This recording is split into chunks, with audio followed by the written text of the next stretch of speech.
All right, good evening, everyone. We appreciate everyone taking time out of their busy schedules to come here tonight and partake in this evening's meeting.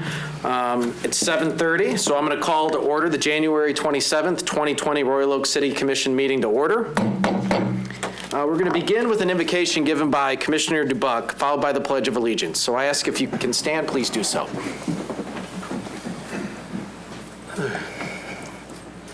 My 3 children are born Royal Oakers, and so much of what we do here will have a longer-term impact on them than us. So for tonight's invocation, I thought I'd bring their voices into the room by asking them what they think I should say. Kennedy, who's 7, says, "I wish that our places stay nice and clean and families are healthy and everyone can have a good life." Hayes, who's 9, says, "I hope everybody respects other people and know not to be mean." Jackson, who's 10, says, "I hope our leaders do what they know is right and not what's easy." This sounds like a solid recipe for good government to me. I pledge allegiance to the flag of the United States of America and to the republic for which it stands, one nation, under God, indivisible, with liberty and justice for all. Well, that was a good one. Even if somebody else wrote it for you. We have the Police Department Citizens Award next on our agenda. Yeah, I remember this. This guy. Oh, yeah. Stuck his Your wife? Mayor, City Commission, on approximately 5 o'clock in the morning on December 14th, we received a call that a woman was being sexually assaulted by several males with handguns in the home in the 700 block of Gardenia. When officers arrived, several people locked themselves inside the home and one subject fled on foot into Oakview Cemetery. 2 officers pursued him, and while other officers stayed at the house in an attempt to locate the victim. The pursuing officers were able to knock the subject down, and they actually knocked him out of his shoes, but he was ultimately able to elude officers in the wooded area of the cemetery. A perimeter was set up, and officers observed a suspicious vehicle slowly driving in the area. Officers attempted a traffic stop on the vehicle, which we assume were friends of the original suspect, but it fled, and ultimately the driver bailed out of the vehicle and fled on foot, and the passenger was detained at the scene. In the middle of all of this, Jack Hoffman was walking his dog. He saw the activity in the fleeing suspect and actually tripped the suspect as he ran by him. Mr. Hoffman then flagged down responding officers, and we were able to arrest the subject. He did all of this while recording himself, and I think we're on Facebook Live, right? Eventually, officers were able to gain entry in the house and found that no assault occurred, but a handgun was found on the front lawn of a home about a block away from that address. As a result of Mr. Hoffman's keen observations and willingness to get involved, this wanted subject was taken into custody, and this investigation is ongoing. Great job. Thank you. Nice work.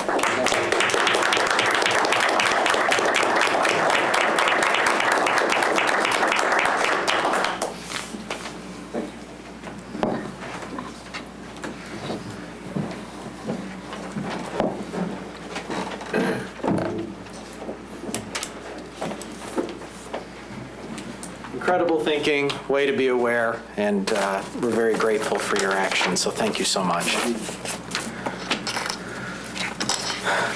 All right, number 5 on tonight's agenda is public comment. A couple of things before we begin public comment. I'll read kind of the rules, but I've had a few emails I've had an opportunity to take a look at today that have come through the line.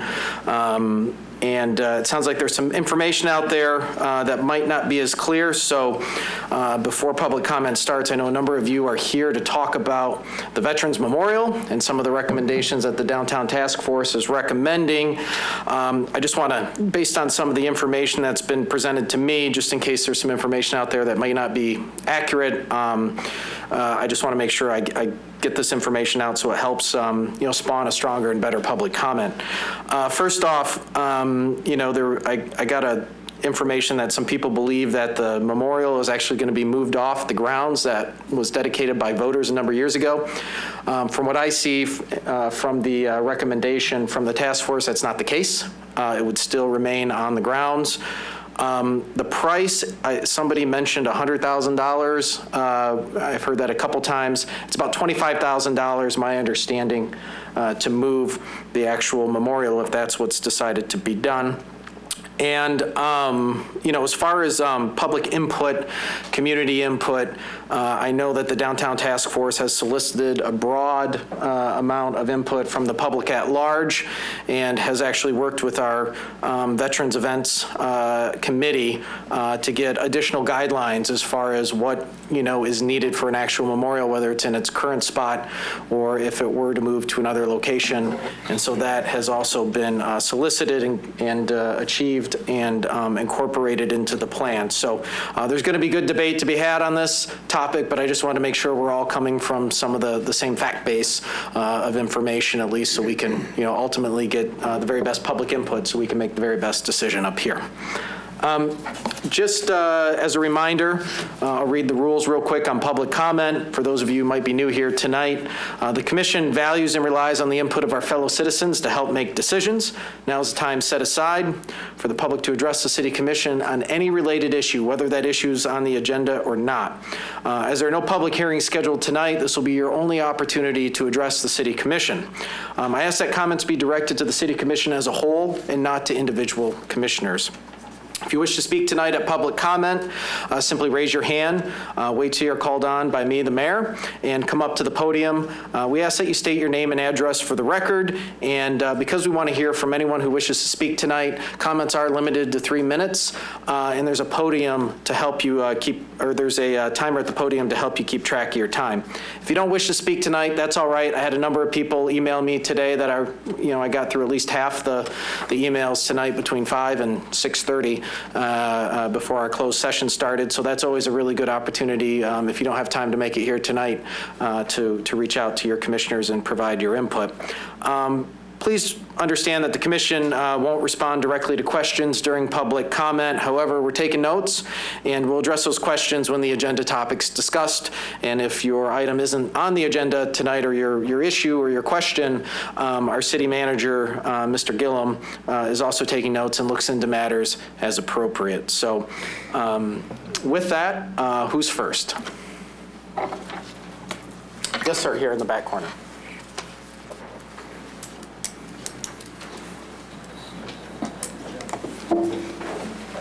Hi, my name's Doug Stewart. I emailed several of you about this problem. I have a neighbor a couple of years ago put in a wood-burning stove of some kind. The problem is that the smoke is very, very dense, comes down to the ground. I'm below his house, gets in my house. I'll give you an example. Yesterday, about noon, I was having lunch, smelled smoke in my house, opened up the door, sure enough, backyard's full of smoke. Went on all afternoon. It brings me headaches, brings me asthma. It's a health hazard. Called the police about it. They said there's no ordinance that covers this. So I'm really coming here tonight for some sort of direction. I actually have some pictures here you might want to pass around of what it looks like coming out of his chimneys. I believe that he put this in here without pulling a permit. I don't think I have enough for all of you. You can share. Maybe some of you over here can share. I got the email, so I responded to it, yeah. So. And I know we're not supposed to address people, but she strongly, Mr. Gibbs strongly suggested I come here tonight. Thank you for that. I see that around. So again, I'm looking for some sort of direction. This can't continue. It's a health hazard. It's causing my health. Either I have to move, which would cost me a lot of money. I put a lot of money into the house to fix it from the prior owner, didn't disclose some of the problems with the house. I just want to breathe. Can I ask him a question? Yes, Commissioner. In terms of this picture, is this your roof? No, that's his roof. That's his roof. That's his roof. That's coming out of his. That's yesterday. Yesterday at 12:30, I took that picture. Okay, and is this the front of his house or the back of That's his like house? the side. That's the side? Yeah. Okay. So the structure is very close to his house, but is he a one-story house or a two-story house? Well, it's on Vincetta, so it's built into the hill. So let's say one story, kind of, with a garden opening. Yeah, I know what you mean. Right. Okay. All right, yeah, this is awful. Yeah. Is this the primary? I'm sorry, I'll break the rules a little bit here just because this is so this is the medium that you believe he's using to heat his house, so it's not like No, I think he's cooking on it. Oh, you think he's cooking? It only happens a few times a week. Okay. Okay. I have an addition. Do you know if this is inside his house or Yes, outside? inside. It's inside his house. It's coming right out. If you see on the picture that you didn't get to see there, it's coming. A couple years ago, people came every weekend and worked on this thing. And so it's inside the house. He's burning some sort of wood burning type stove inside the house. Probably, pizza or something. Probably really enjoys it. Yeah. The problem is it's causing a problem for me. Sure. Okay, thank you. Okay. Thank you, Mr. Stewart. All right, thank you so much.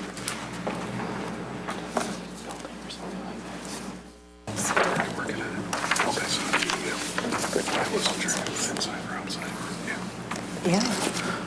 Okay, yes, ma'am. Plus it draws so efficiently that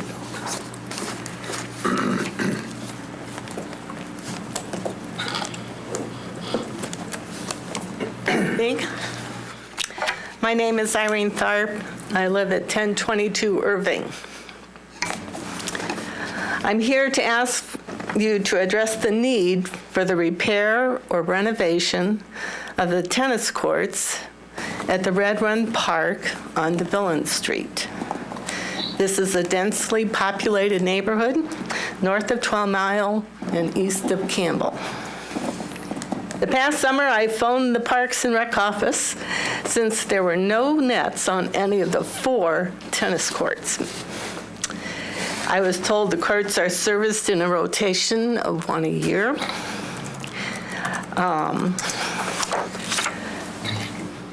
This particular court hadn't been serviced since 2005. So that means it's like 4 years tardy in its valid rotation of slots. I followed this up with a phone call and with a letter to the city manager in July, but maybe we didn't have a city manager in July, I'm not sure.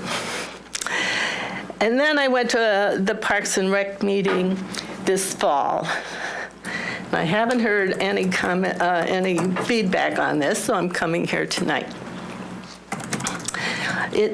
Funds are needed for the costs necessary to repair or replace 1 or more of the courts at this location for the fiscal year 2021. Royal Oak has always been proud that it has neighborhood parks for its residents. My family's used these parks and the tennis courts since 1974. Myself, my kids, my grandkids. So, my grandkids have signed up for the tennis lessons that are offered through Parks and Rec. So, tennis must be okay. It's a good thing. But as of today, they cannot use any of the 4 courts at the end of their street. My daughter's family lives on Ferris, and they can attest that the only thing you can find on those courts today are the dogs getting their exercise.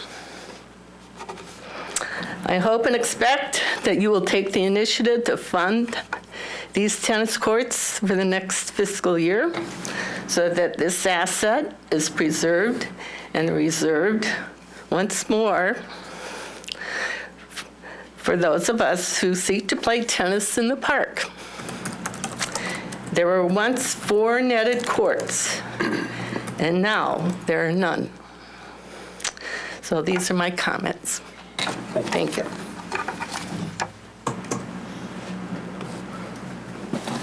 Mr. West. Mr. London?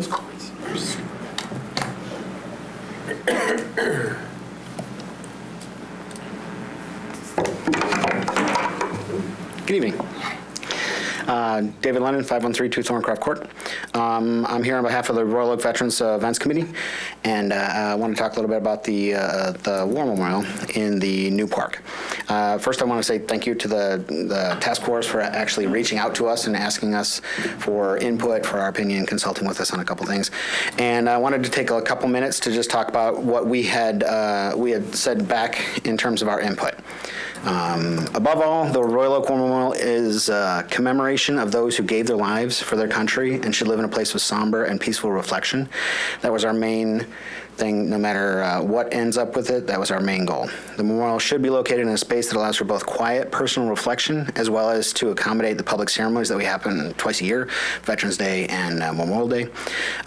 It's a park, not a cemetery. That's why it's there.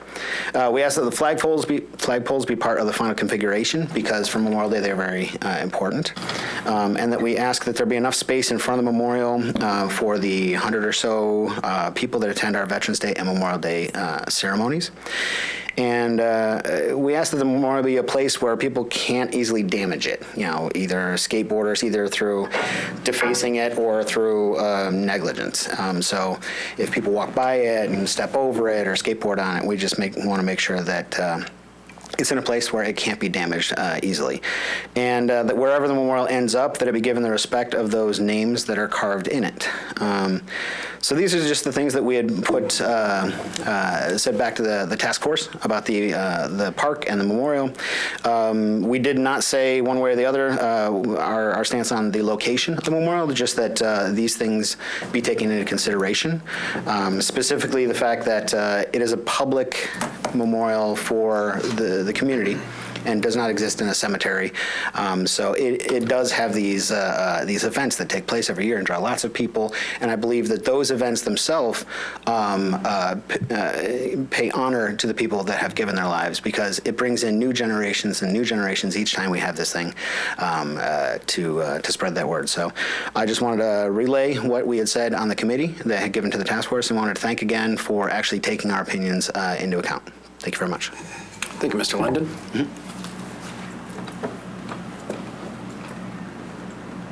Anybody else wish to speak tonight? Mr. Ashley?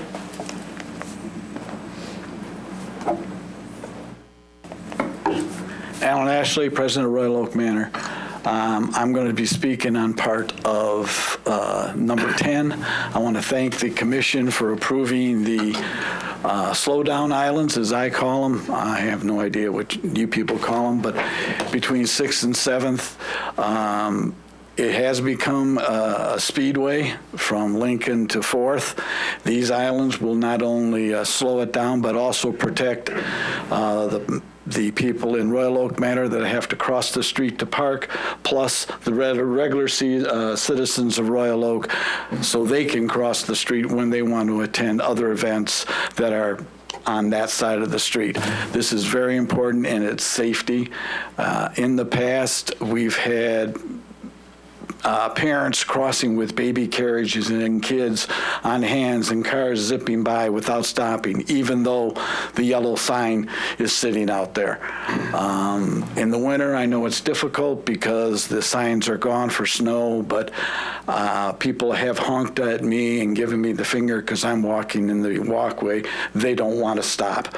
So, and it's dangerous looking at one side of the traffic and hope cars aren't speeding by on the inside or outside of the traffic, depending on which way. This will prevent that and make it much safer for us. So again, thank you very much for the consideration in doing this as a request that I had long ago, and I'm thank you for coming through with it. Thank you, Mr. Ashley. No, by the way, people do honk at me and give me the middle finger when I'm going through that intersection, but it could be just be because they recognize me. Mr. Wendland.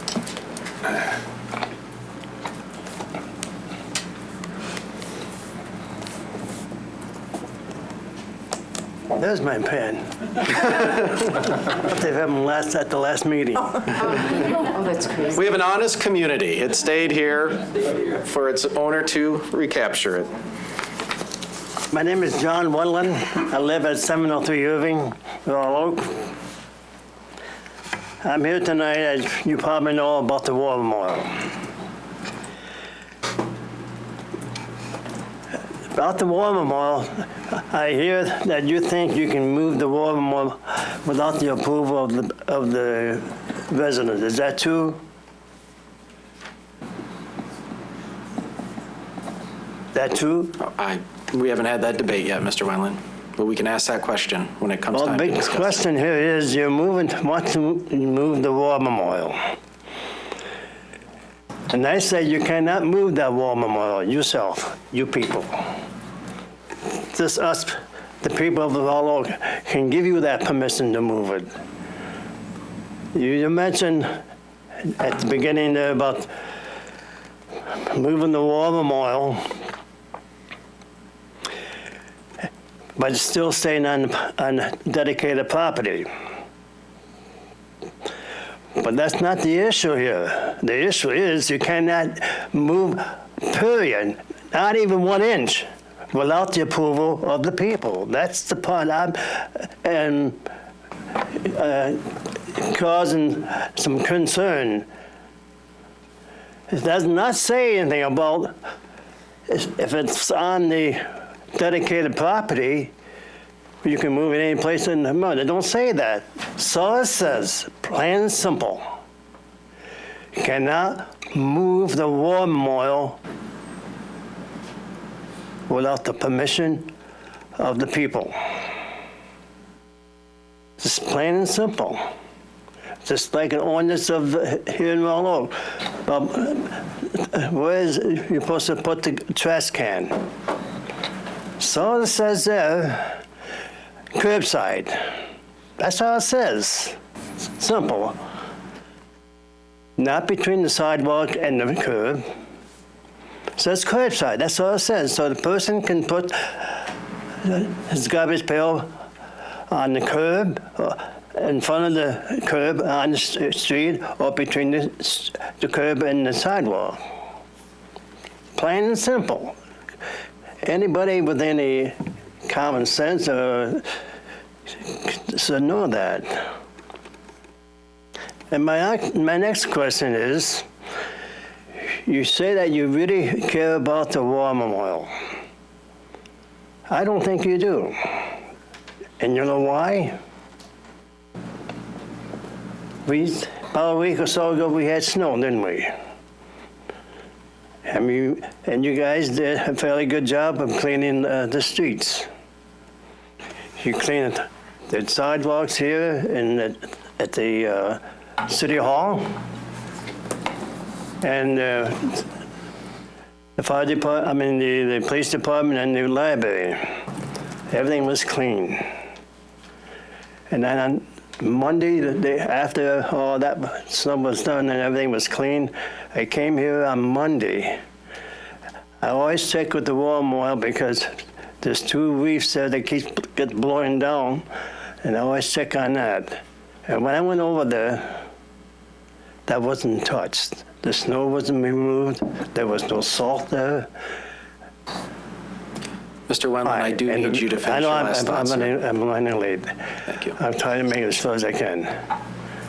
And I found out why they didn't do that. I checked with the high city official here, and I won't mention his name because I like the guy. And if you want to know, I'll tell you personally, not in public. It's not a priority. This was I was told by a city official. He's a very high top official. It's not a priority. You tell me that war memorial is not a priority? I can give you 188 reasons. And please, if you do care, and so far you hadn't shown me you care. I Mr. know I'm Wendland, very I do need you to emotional about finish your this. last thoughts, sir. I am, and I always will be. Especially I have one man on that war memorial, it was my uncle. Never met him. I wasn't even born then when he was alive and when he got killed. Thank you, Mr. Wendland. So you tell me if you really, really care and you want to move like 40, 60 feet and spend $20,000 or whatever it is, I wouldn't spend one penny. Besides, it's our money, not your money. Thank you, Mr. Wendland. Thank you very much. All right, who's next? Let's see, yes, ma'am, here in the maroon sweater? Yeah.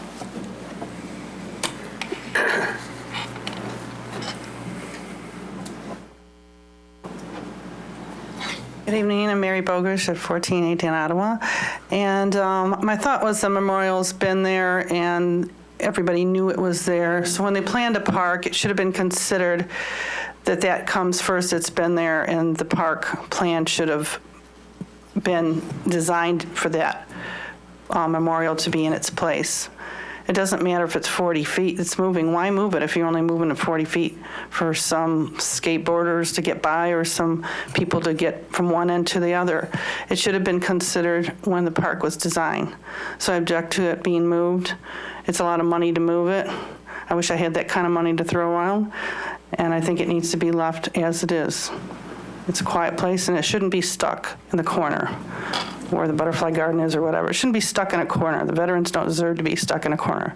They deserve to be honored where they have been, where it was moved in the first place the first time. Thank you. Thank you. Mr. Harrison.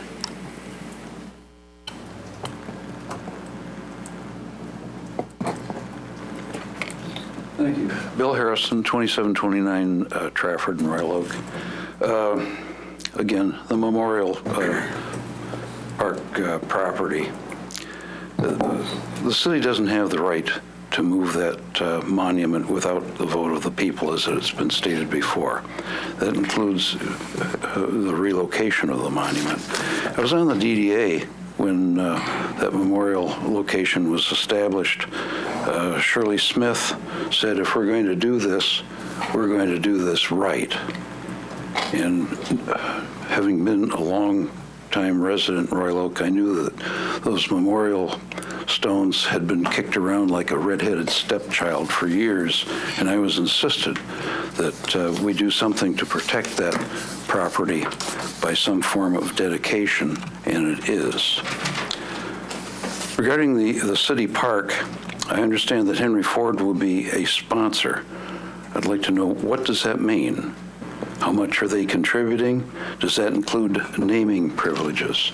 You know, with all this silliness and discussion of legalization of marijuana sales in Royal Oak, I was kind of thinking that we should call it Stoner Park. A couple weeks ago, I was here to talk about the trash cans at 4th and Washington. Have they been ticketed? Have they applied for a license agreement to put dumpsters in the parking space behind the building? It's been 2 weeks since I brought this up to the commission, as I said previously. When someone tags my building, I get a letter and have only 10 days to paint it over. If a retailer puts a sandwich board sign out on the sidewalk, it's ticketed and often confiscated. What's the status here? Is somebody doing something about that? We got 13 trash cans sitting at the side of a building on 4th and Washington. Ridiculous. City manager, I see it's on the consent agenda. I would ask that you take that off of the consent agenda so we can have some feedback as to what's going on. Have you received any applications? And just the status of what's going on. It's taken a little too long. Thank you. Thank you, Mr. Harrison. And by the way, Mr. Harrison, I believe I know it was available today. I don't know when it was posted, but all the questions you have about the Henry Ford Health System sponsorship, the entire contract's there online as well. Okay. So all right. if you I'll look click at that. down there, you can get all the questions you mentioned, all the answers, and probably more than you bargained for. Still voting for Stoner. Thanks. Ms. Hennessy.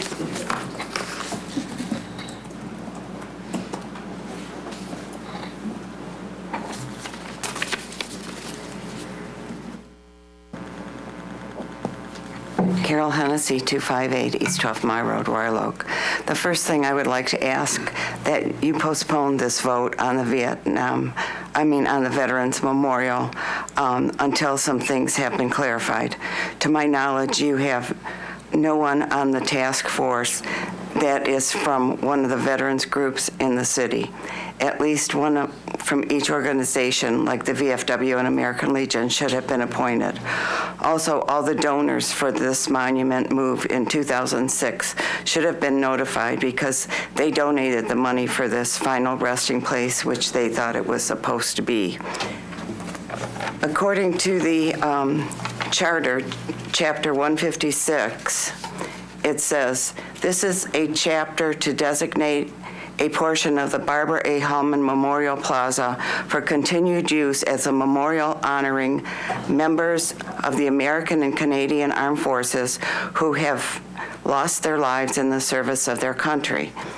And it also states the current site of the Veterans War Memorial is an appropriate location for the memorial, and the designation of that area for the continued use as memorials honoring members of the American and Canadian Armed Forces who have lost their lives in the service to their country should be formalized by the way of ordinance. This was all done after the monument was moved in 2006. However,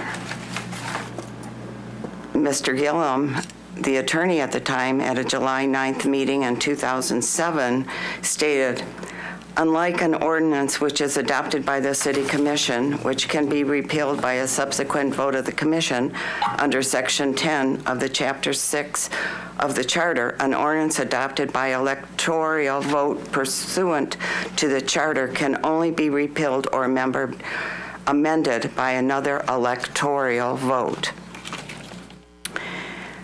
So,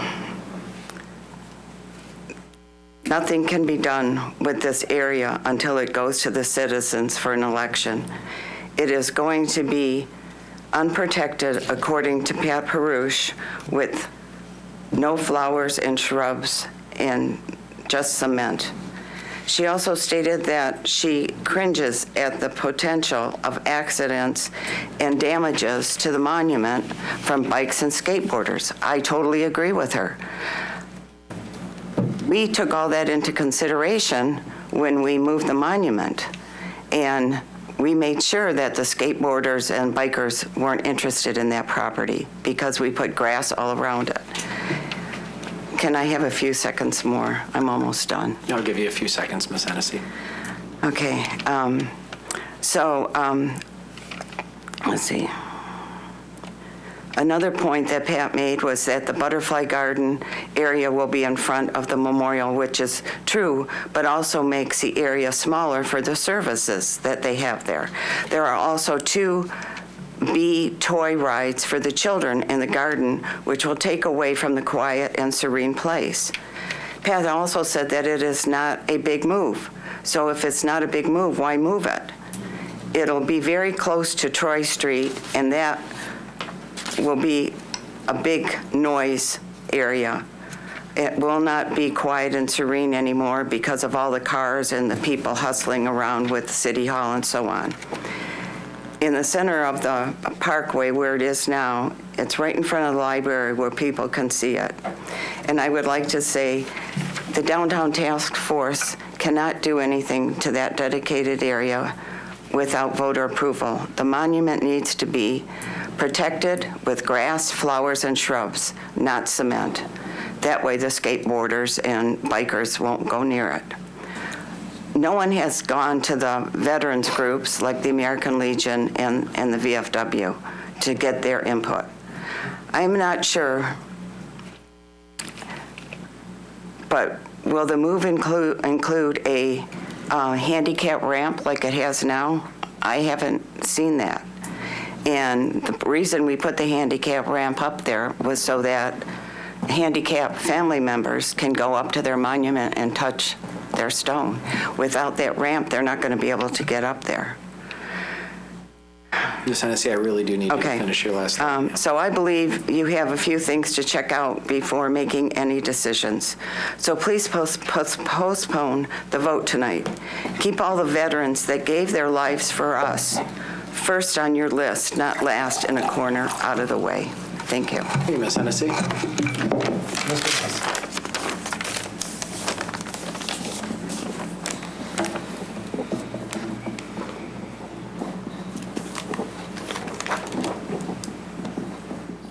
All right. Hi, I'm Emily Dumas. I reside at 825 West Houstonia, and I'm also the library director at Royal Oak Public Library, 222 East 11 Mile Road. Good evening, Mayor and Commissioners. I'm here tonight to speak in part as a public service announcement. You may have heard that the Royal Oak Public Library is planning a major interior renovation project to happen later in the year. As part of the planning process, we would like public input and participation. To accomplish this, the library board will be hosting 3 different sessions to explain the project, answer any questions, and get feedback. There will also be a self-guided tour encompassing all of the different areas where our patrons can expect to see changes.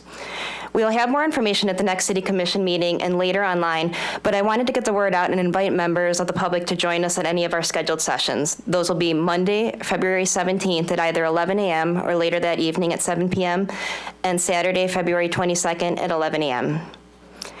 On another note, the Commission will be making some big decisions tonight regarding the park design. On behalf of the library, I wanted to say that we are extremely excited for this project and think it will be wonderful to have a vibrant new park right outside our doors.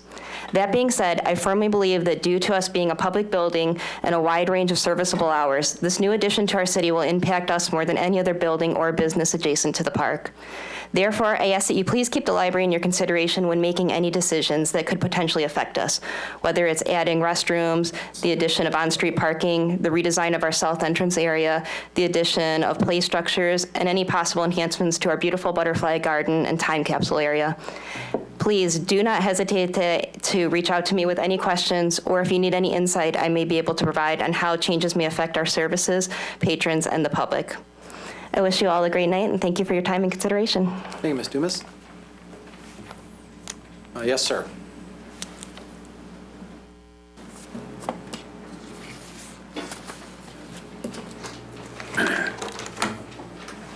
Good evening. My name is Pete Steffi from CSI Support and Development. I'm the property manager for Royal Oak Manor Co-op Apartments at 606 William Street. I know we're on the agenda, item number 10 tonight for our parking lot expansion, and I just wanted to introduce myself and say that we're grateful to how receptive you guys have been to our needs over there, and that you're working with us on the parking lot expansion and everything like that. So myself and Zach Kilgore from our development department are here if you have any questions when we get to that item on the agenda. Thank you. Mr. Wolf. Ron Wolf, 333 North Troy Street. It bothers me that the park is like item 9 and 10 on the agenda. Most cities, a park is very, very important. Again, I beg you people who haven't done so as yet to Google Amanda Burden, B-U-R-D-E-N, the value of city parks on TED Talk. It's only a 10-minute little talk, and you'll see what I'm talking about. Now, as far as the memorial goes, I sympathize with the veterans. However, I want to say that if the memorial is to be moved, it should be moved for a very good reason. And I'm very disappointed because I feel the city park, the citizens were largely neglected. People just coming up to the farmer's market or to some little affair in downtown or whatever they do to talk about the park. That's not the way to design a park. What I would have rather have seen is that you have a lot of very talented people here in the city. Could have given them 5 minutes to present what their idea for a park is. I worked on a design for about 4 years and have been thoroughly ignored. In fact, I think I'm going to be founding a club called the Ignored of Royal Oak. Anyone would like to join me, feel free to contact me. Now, one thing I brought up was a double wide sidewalk on Troy and on 3rd. I feel this is very important because it will provide a place where people can gather and also expand, also make use, also help the farmers market. Now, again, on the 501(c)(3)s you mentioned, I didn't get a chance to retort. If I had a lot of money to give, and let's say I really would like to see a donation to a park or to the library. If I give to a organization only one 501(c), how do I know that the money I give will be used for what I want? That's why I'm suggesting that you have separate 501(c)s, so people who dream of improving the animal shelter or the farmers market or the library can contribute. I would suggest you visit the library in Birmingham and Clawson and other West Bloomfield and see how they're doing. I would love to see the library expanded into a community center someday to 11 Mile. I really would like to see a very fine city park that will make the city proud and people in the city proud. And that's pretty much all I have to say. I hope that you're going to consider what I said and allow people to contribute designs. I didn't bring, I left one with the company. They never contacted me, left my phone number on it. I left my pictures and explanations of what I would like to see in the park. Again, if the memorial is to be moved, it needs to be fully visible from where it is. It needs to have a direct path from the memorial to the steps of the library. It cannot be obstructed by trees. I saw the design on the internet. It was obstructed. And to put this on item 9 and 10 is, when half of the people here are going to be gone by then, is not really the right thing to do. Thank you, Mr. Wolf. And just, Mr. Wolf, it is item 8, which is literally the first agenda topic, regular agenda topic we're talking about as soon as we get the agenda approved, so. Mr. Halleck, are you pointing or raising your hand, sir? Mr. Halleck. I think that's Mr. Halleck. No? Oh, I'm sorry, sir. Lighting's bad back there. Evening. Dennis Gipp, 19 Longfellow, Royal Oak. I'm here to talk about the Veterans Memorial. I think the Veterans Memorial, if you have to move it, should be right in the center of the park area so that it's the focal point of the entire area, because our veterans deserve that. They all made the ultimate sacrifice for this country, and they should be recognized, because without them, we'd be speaking Japanese or German today, and I don't think anybody wants that. I hope you take that into consideration.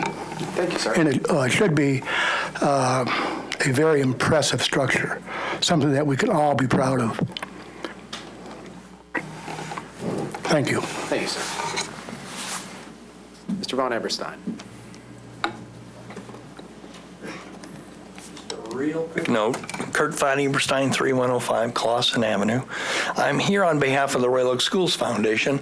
I dropped off the Celebrate folder or sheet for all you guys. February 7th at the Mirepoix Cooking School above Holiday Market, we're going to have a fundraising feast, and we, of course, invite the city of Royal Oak and you to join us. It's something we've done. This is the 9th one we've had.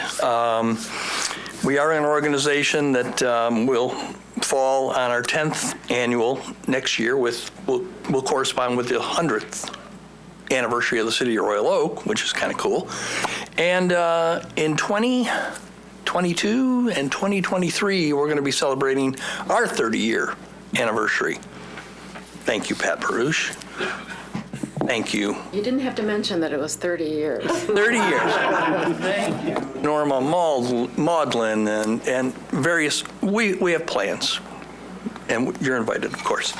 So that's really it. I wanted to make sure that everybody knew that we were having this festivities. There's 38 tickets left, 38 seats. It's a very small venue, craft foods, wonderful wine, wonderful craft beers, and a lot of fun. And of course, a lot of raffles too. So bring your wallets, okay? Yeah. Thank you. Thank you, Kurt. Yes, sir, in the back.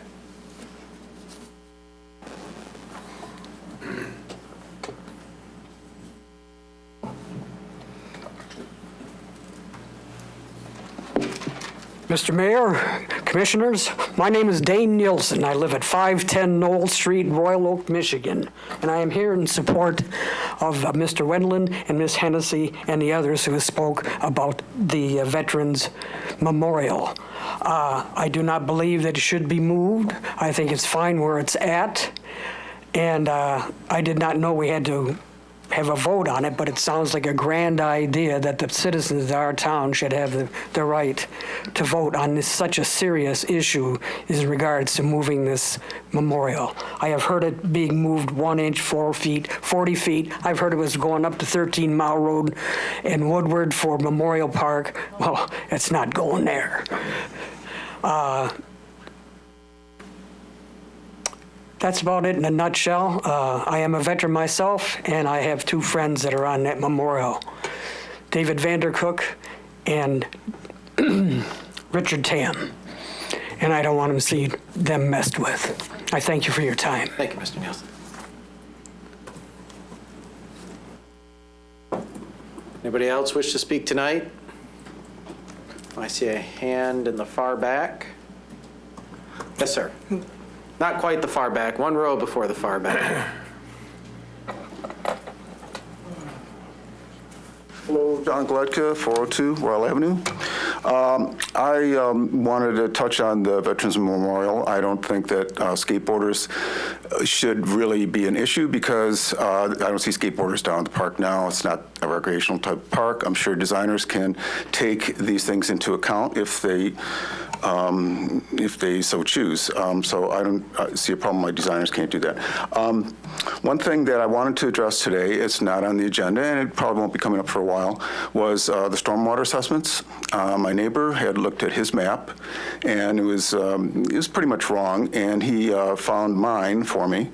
I know that there's workshops yet coming up, and I know that there's legal issues yet that still have to be worked through to if those would even happen as far as the stormwater tax. And I know Councilman Macy pointed out as far a few meetings back that the city has already paid for this in the past, and maybe it's not necessary to further tax residents. But anyway, I think it's important for residents to stay up on the topics and know what's happening. In my case, my map was very wrong. There's flower beds that are considered non-permeable and ferns and other things. And if I thought I understood before that as far as somebody who has been following this said that the city would require or would have a list of city-approved engineers if you wanted to have your map amended at a fee, of course. I foresee legal problems with this as well if you're going to be charging residents to correct highly wrong maps. Other than that, I just wanted to a word of congratulations to the police chief. I heard his proposal the other day for having parking tickets paid at the police station, and I think that's a very good idea.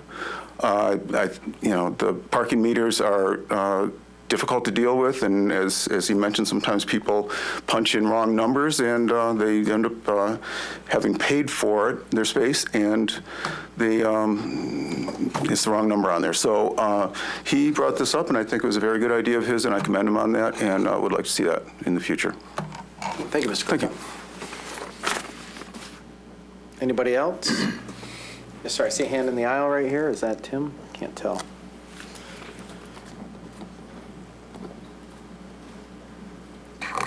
This is Tim Jaworski at 227 East 12 Mile Road. I'm a member of the Downtown Park Task Force, and I think it's important to know that we did not make that decision on a whim. It was not an easy decision for us to make to decide to move the War Memorial. I think a lot of the confusion is with all of the park plans, we saw that memorial would be in the entryway to the park. We found it to be important that the memorial have the reverence and the solitude that we thought the veterans deserved. By moving it the 40 feet, it seems like the best idea and seemed to be what everybody wanted without moving it, which would virtually be impossible. The thought of having a vote to move it would clearly cost more than $25,000. That seems to me to be a crazy idea as well. That's all I just wanted you guys to know. That's how we came to our decision. Thank you. Anybody else wish to speak? Going once, going twice. All right, we're going to close public comment and bring the meeting back to this side of the table. That brings us to the approval of the agenda, item number 6. Commissioner Lavasser? I would like to move to approve the agenda with 2 amendments. One would be to address a vacancy on the Animal Shelter Committee, and 2 would be to provide an update to the public on our search for a new city manager.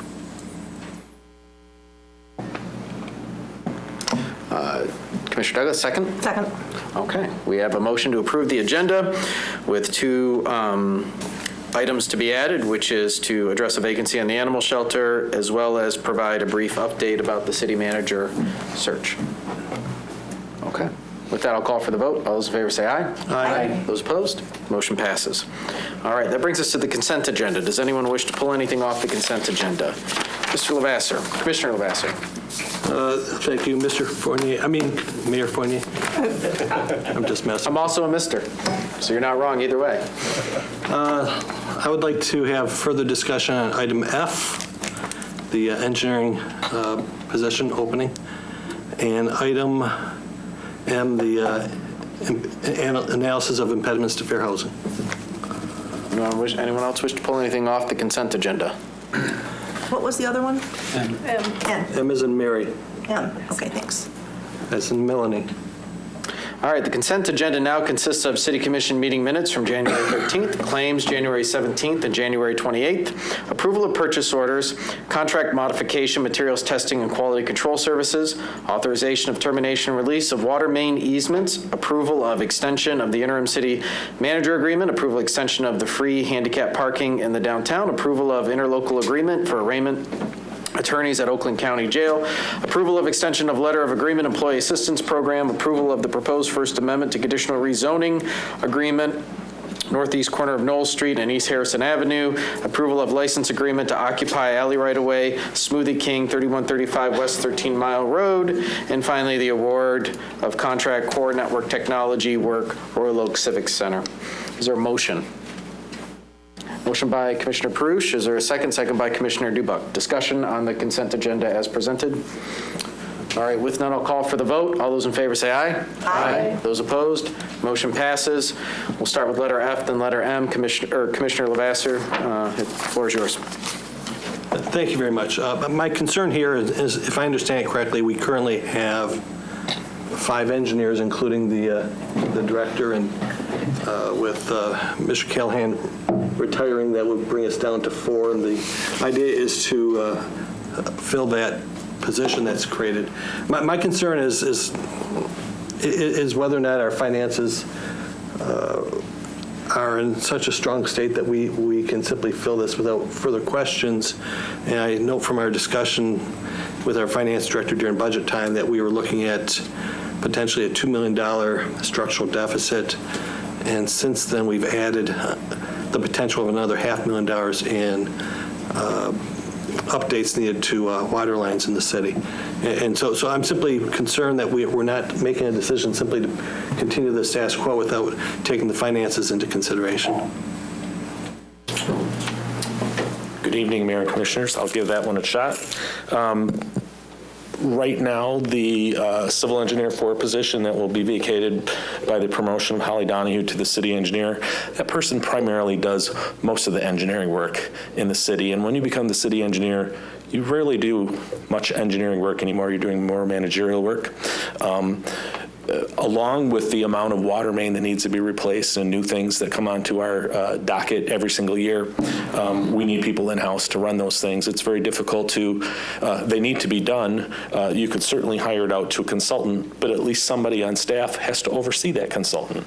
So when you're talking about very complex types of issues like the water replacements that are required by the state, you really do want to have somebody on hand that's here every day that can answer the residents' questions and deal with those types of things.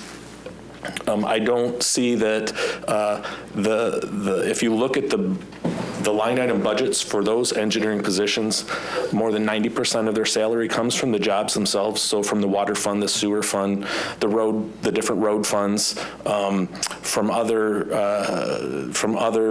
set funding sources for infrastructure. Very little of it comes from the general fund, and you're talking about structural deficits. That's not what we're talking about here. Those deficits aren't in the funds that fund engineering positions, if you're familiar with the budget. So I hope I gave you enough information to understand why we want to make sure that we have people on staff.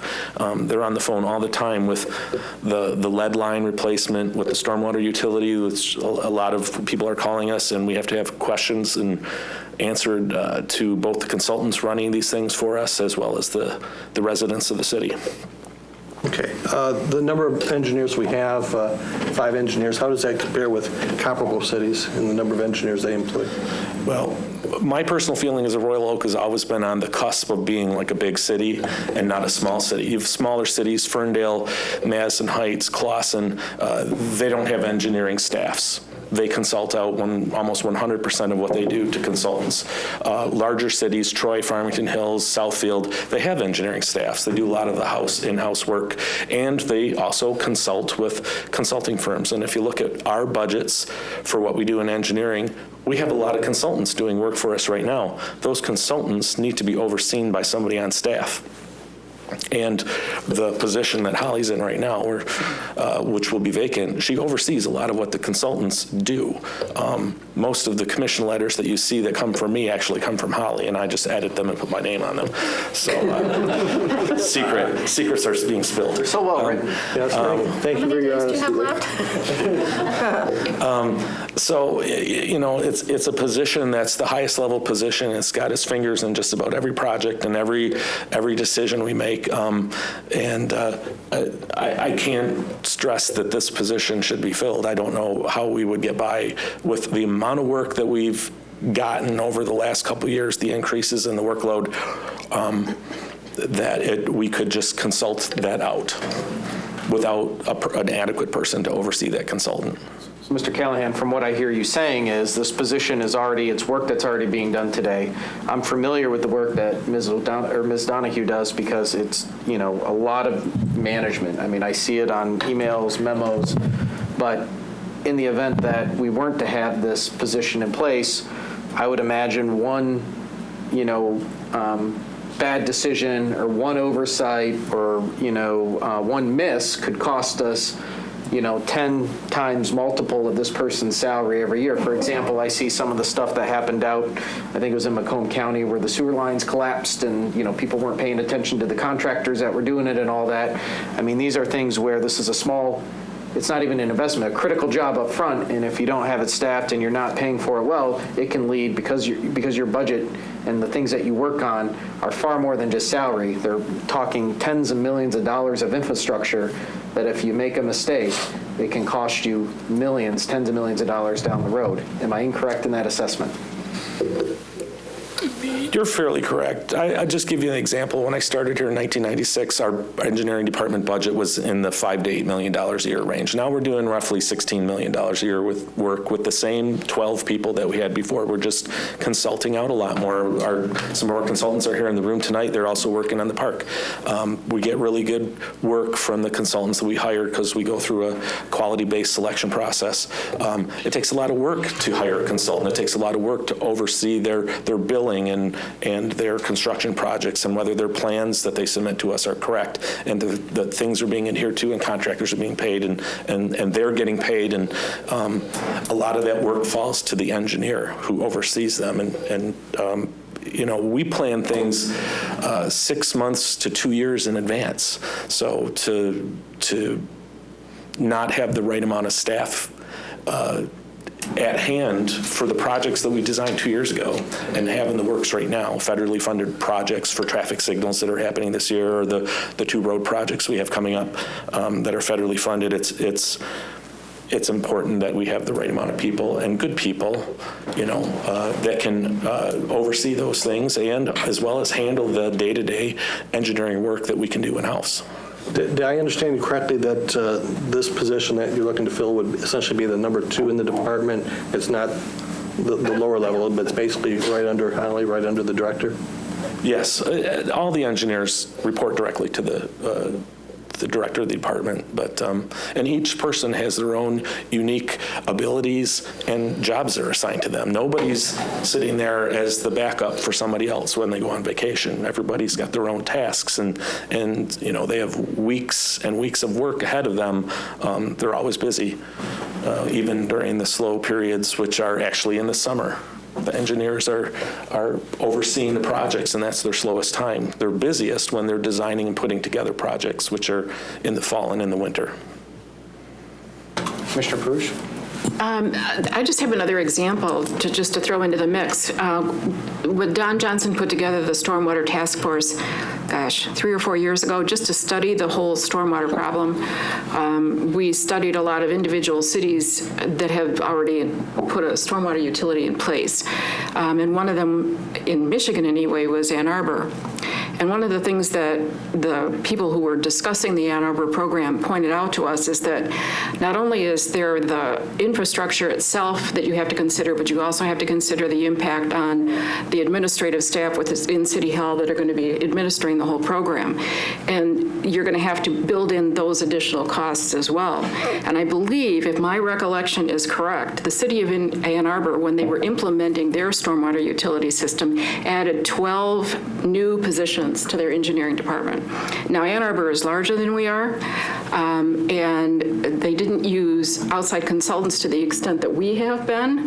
The advantage to us in using the outside consultants as opposed to adding city engineers is that you don't have the legacy costs. You don't have the employees and the whole healthcare costs. You've got a fixed cost from your consultant. But on the other hand, you're asking the same engineers that have been on staff and the same size of the department to be on staff to handle an enormous new program and oversee a consultant with an enormous new program with no additional staff, whereas a city like Ann Arbor added quite a few. So I think I can't imagine this department being able to handle the types of work that we're doing, not only with the new stormwater utility, whether or not it comes online this year, but also the lead line issue, which is very complicated, and it's going to involve a lot of engineering work with just the staff that we have now, let alone losing 20% of one. I just can't imagine how they would function. So for that reason, I definitely would support filling this vacancy. I mean, the question to me isn't really, what is this costing us? Not having this position filled, how could you not afford it? You know what I mean? It's just a critical position within engineering and in the city that when you're talking about the management and development and planning of so many things that we have in place, and as Commissioner Perush points out, so many things that are coming down the pike, either state mandated or whatever we have to do. I mean, to me, it's not a luxury item. It's one of the core functions of what the city does, and we need to have people there. The work isn't going away. If anything, the work is increasing when it comes to our infrastructure. And the voters were very adamant when they passed the road millage that we want to see, improved and better infrastructure. And I think that message resonates with me, that we won't, stall on or thrift on something that has such a critical importance to our community. Commissioner Douglas? To me, the compelling part of this is the fact that if we did not fill this position, we wouldn't make a dent or much of a dent in any potential future deficit because, as Mr. Callahan points out, the money comes from dedicated funds and other sources. So it's not filling this position would be, doubly penny wise and pound foolish. Mm-hmm. Commissioner DuBuc? Yeah, given all the clear reasons to allow this position to be filled, I'll move for the resolution. Motion by Commissioner DuBuc. Is there a second? Second by Commissioner Douglas. Discussion? All right, with now, I'll call for the vote. All those in favor say aye. Aye. Those opposed? Motion passes. All right, I think we still have item M. Commissioner Lavasser? Yes, thank you. I had a concern about this one, and certainly we want to make sure that we have we limit impediments to fair housing in our community, but I was concerned that this is an open invitation with the recommendations that we basically change our zoning in ways that don't protect our single-family neighborhoods. And with that in mind, I'm not comfortable with these recommendations.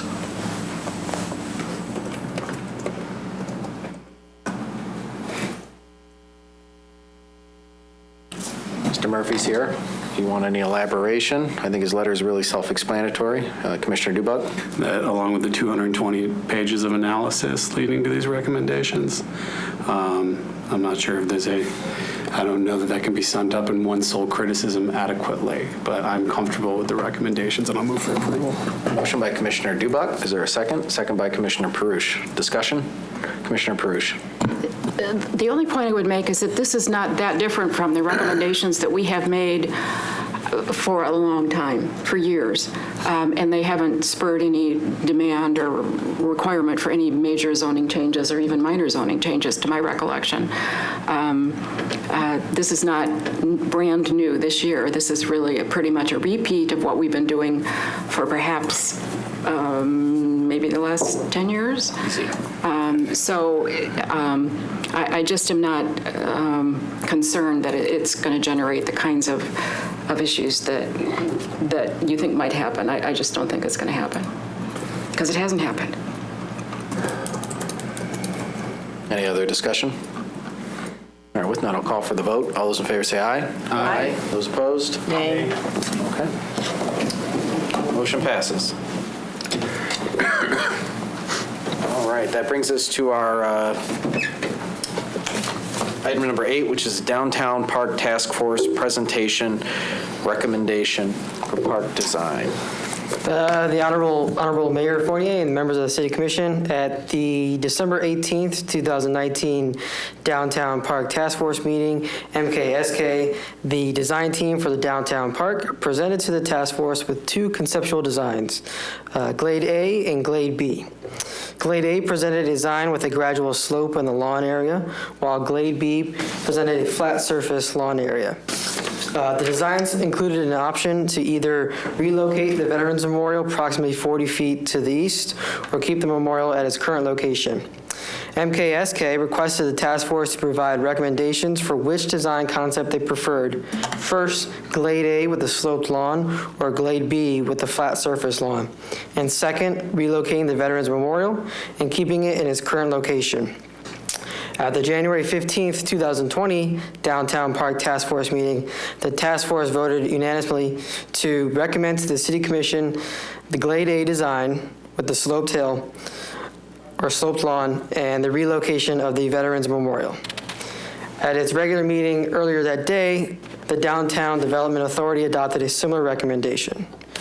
We ask the following resolution is recommended for adoption. The City Commission accepts the Downtown Park Task Force for recommendations of Glade A and with the relocation of the Veterans Memorial, and direct MKSK to move forward with a design incorporating these recommendations. Andy Knight with MKSK and his team are here for any further questions, and if you guys like to see the video again, we can play that as well. Any questions for Mr. Fideli out of the gate? How long is the video again, John? 30 seconds, if that. It's a minute and a half. Let's play the video again. I think that's good to cue that up. And sorry, I see it's all set up here, so I don't want to see those electrons go to waste.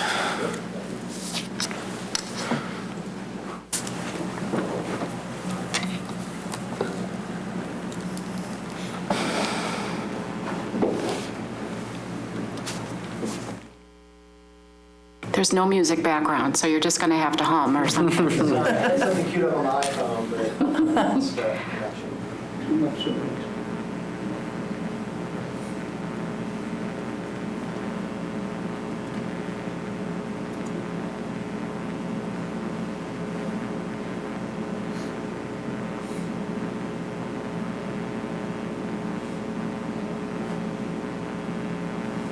The Henry Ford building is to your right. That's that tall one to your right, just so that you can get oriented.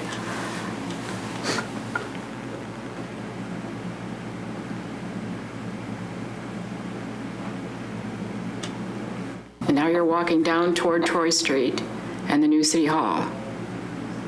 And I'm talking like this because I was very disoriented until I saw this for like the 5th time. That's a good idea. Whoa! Avoided that tree. Yeah, Thank goodness. Tree, but You don't want to do these with the oculars on. It might make you jump a little bit.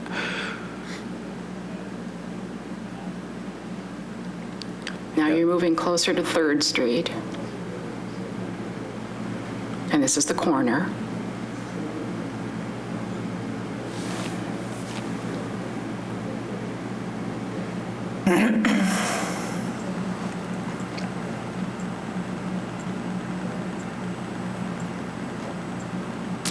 It's a jogger. Is that Commissioner DuBuc? Yeah. Can you tell?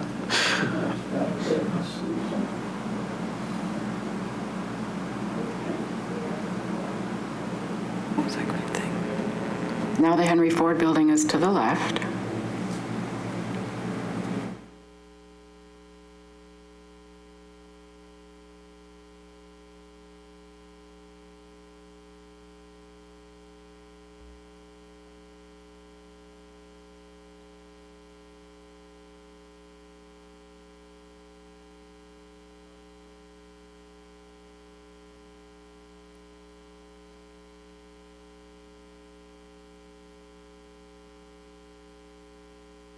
There's the Star Dream, and now you're at the other corner, the northwest corner. Is that the promenade view kind of coming down off Main? Mm-hmm.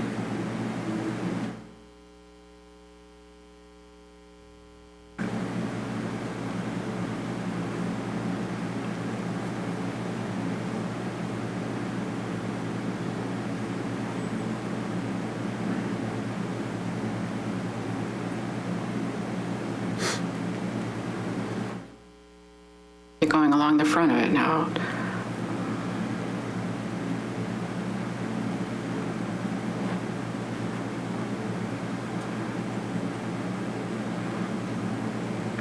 This would be over the library porch, those canopies.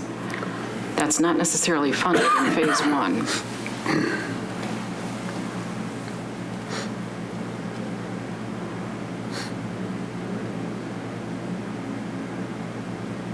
All right. So that flyover there represented the Glade A design with the movement of the Veterans Memorial. All right, do we have any questions for MKSK or maybe Commissioner Perush? I don't know if you want to, I know you're the member from the commission on the task force, maybe a little color and background as well? Yeah, just real briefly.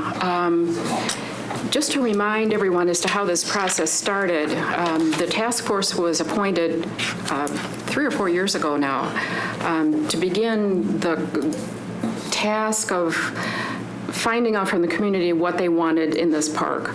Because I think the commission and everyone recognize that this is a community park that will serve multiple functions. It's a little over 2 acres. And so it has the capacity, even though it's not enormous, it has the capacity of being broken down into various areas for various types of activities. And so what the task force initial goal was to find out from the community what the primary things were that they wanted in the park, how they wanted them to be situated, and what their overall vision was for the park. So we asked NOAC and Frous, which we've used for public engagement procedures a lot in the past, to design a public engagement process that would get as much public engagement feedback into the process as possible. So they put together a proposal which we accepted, and when it was implemented, it had a number of different components. We had some formal meetings that were open to the public, where the public was invited to give comments and review various existing park designs to say whether they like this one or whether they like this one. It was kind of like going to your optometrist where you say, you know, is it A or is it B? You know, is it 1 or is it 2? We had park examples from across the Midwest, including some in downtown Detroit, to look at, and the public reacted to them. Do we like this? Do we not like this? This is all concrete. This is all grass. What do you prefer? So we had those types of meetings at the middle school, at least 2, my recollection was. Then beyond that, NOAC and Frous and their personnel went to a number of public events, both the food truck rallies and the event that the police department, public safety had on the Farmers Market grounds before the buildings were started over there, and got a lot of good public feedback. They also, my recollection is, as they went to Arts, Beats, and Eats and had a table and got a lot of feedback there. Altogether, they gathered 1,500 individual responses or comments as to what the public wanted in their park.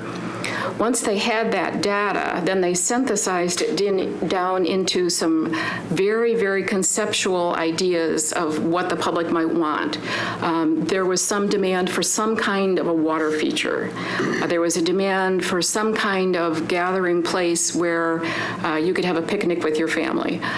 There was a lot of demand for just quiet green space where you could just sit there with a book and read. One of the things that came through in all of those public discussions was about the memorial. People recognize that the memorial is there. They think it should stay within that Central Park area. They don't want it moved out of there. They think it's a very key component in the park. It's very, very special to the community. For the most part, they said keep it where it is, but if you have to move it, if you think you have to move it to another place of honor so that it is respected and accessible to the public. Don't just bury it behind a bunch of trees in the park. Put it in an appropriate place if you have to move it. But that was very important in terms of the feedback that we got. But from all of that, then once we hired the design team, they took those ideas and synthesized them down into also some conceptual designs and came up with a concept that they called rooms, where in the park area itself, there are various locations or rooms for various types of activity. The memorial area was one, the fountain area was another, the place with a lot of portable tables and chairs that could be moved around was another, a small stage area for small music activities like the library concerts could be moved there, whatever, is another. They put that together, and then from there, the task force even narrowed it down even further to the Glade A option and the Glade B option. And the primary difference between those two was the flat surface of the area, the big green space in the middle. In other words, it's not diagonally cut like the diagram that you see in front of you.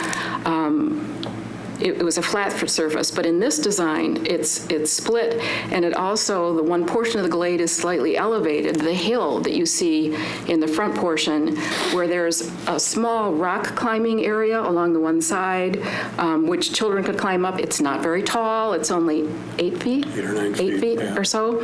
So it gives a type of natural play structure without having to have, a play structure with the sliding board and the swings in the middle of the park. But there's things for kids to do there. So that was the primary difference between the designs that we saw and that we selected between the two. So there was a question of, do you want Glade A or Glade B? And then a second issue came up as to whether or not you move the memorial.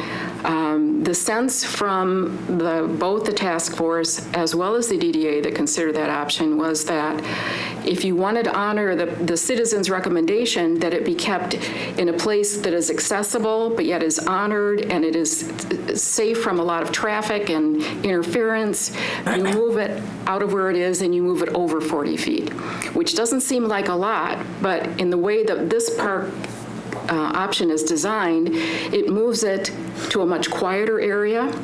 Granted, it is closer to Troy Street, but that pedestrian area that is along the right side of the diagram that goes in front of the Henry Ford building and then connects to the middle of the park, and then the way it connects to the walkway in front of the library, that's a very, very, very busy pedestrian. Once Henry Ford opens, it's going to be an extremely busy pedestrian pathway, both east and west and north and south, especially with the parking structure where it is, which is just off to the right of the diagram.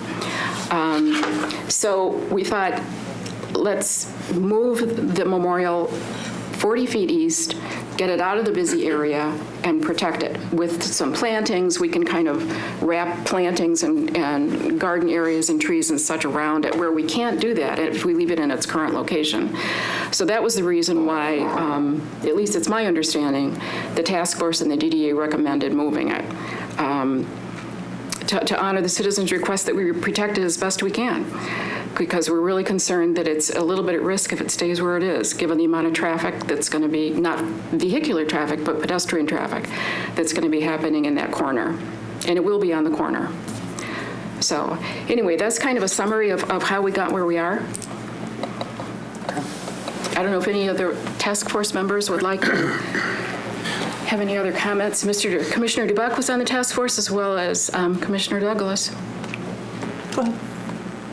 Commissioner DuBuc? Sorry, I'm waiting to be acknowledged. I acknowledge you with my... Thank you. No, I think that was an excellent summary. I think the one thing I really wanted to highlight was that at the outset, after we took in all the public feedback, what stood out to me was kind of the contradictions and the strongest feelings about what people wanted, and the needle that the task force had begun to thread. People wanted a programmable event space that was really a community gathering space, but also beautiful and tranquil. And people wanted it to be natural, but also have elements of urban placemaking. And folks wanted it to be very traditional, but also be unique and innovative, and not like all of our other parks was some of the feedback that we got in a lot of the feedback sessions, like don't just do the same thing, but in the downtown. And it was kind of a daunting task to begin with, and I'm really excited about the final product because I think we actually have threaded that needle. And with regard to movement of the Veterans Memorial, as Tim said at public comment, like we took it very seriously and thought about the implications of moving it, and if we're moving it, are we doing it because it is better for the memorial? And honestly, given the layout and given what we've designed for it, it is a place that is not tucked away. It's not in the corner. It's at the gateway to the park where people will see it and interact with it. It has the event space, and I think one of the things we discussed at the last meeting was not only are we going to move it, we'll be able to enhance and beautify the space around it, because we had originally, not having a frame of reference, this is where the figure came from, budgeted $100,000 for moving it. And we found out it's only going to cost about a quarter of that.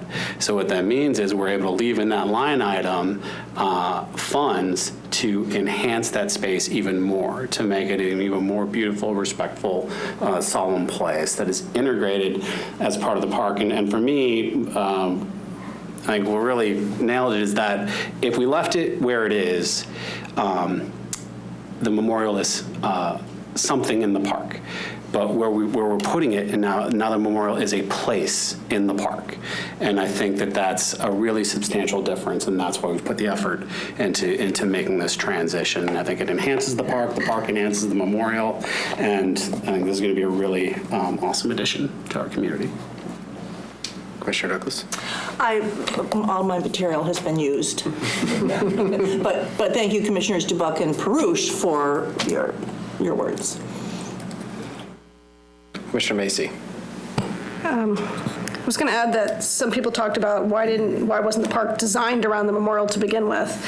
And I think it kind of was. Like, the park designers knew that this was a really important part, and in some of the very early designs, they had moved it to a quite central location and had that being one of the more gathering spaces in the center.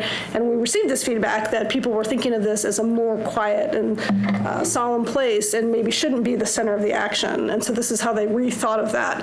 And I just want to make sure everyone recognizes that where the new park is going to be is where we are right now in the police station, which is directly behind the memorial. The memorial is basically in the middle of that space. So connecting the farmers market, the city hall, Main Street, the new Henry Ford, and the park, that's exactly where the war memorial is now.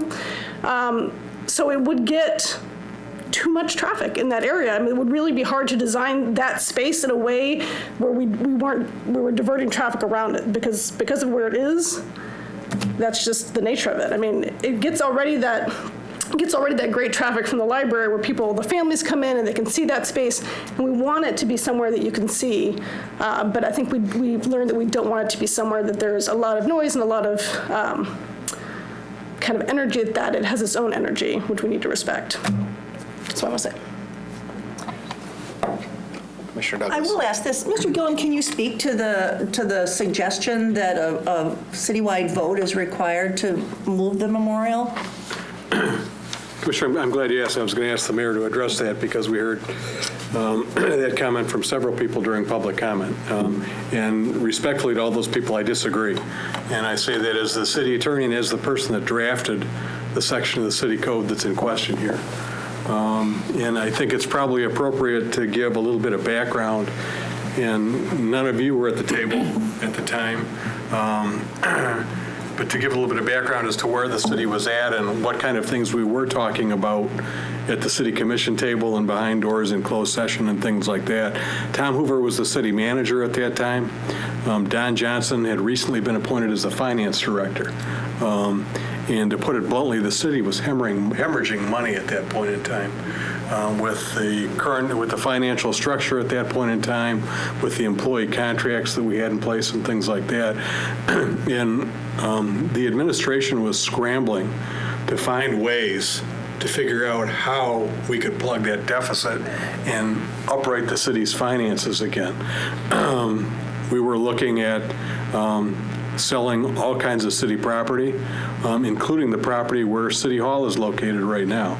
I don't recall specifically there was any discussion about selling the property as far north as where the library is. Emily's breathing a sigh of relief out there in the audience.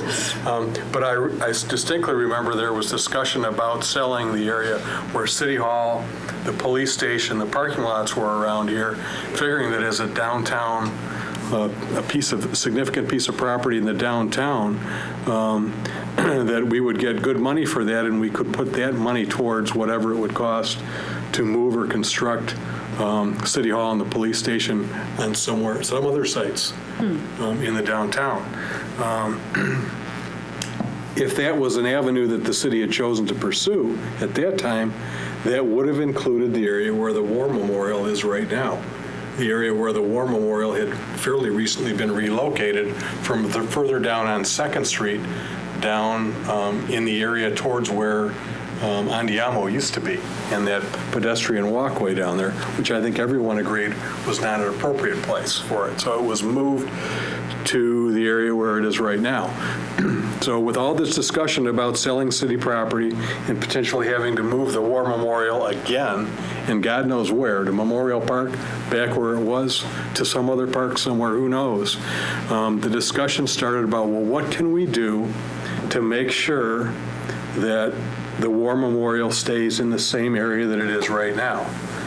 And what initially started was a discussion at the Parks and Recreation level about potentially designating the area down here, the Hallman Memorial Plaza, as some kind of a park within the city's park master plan.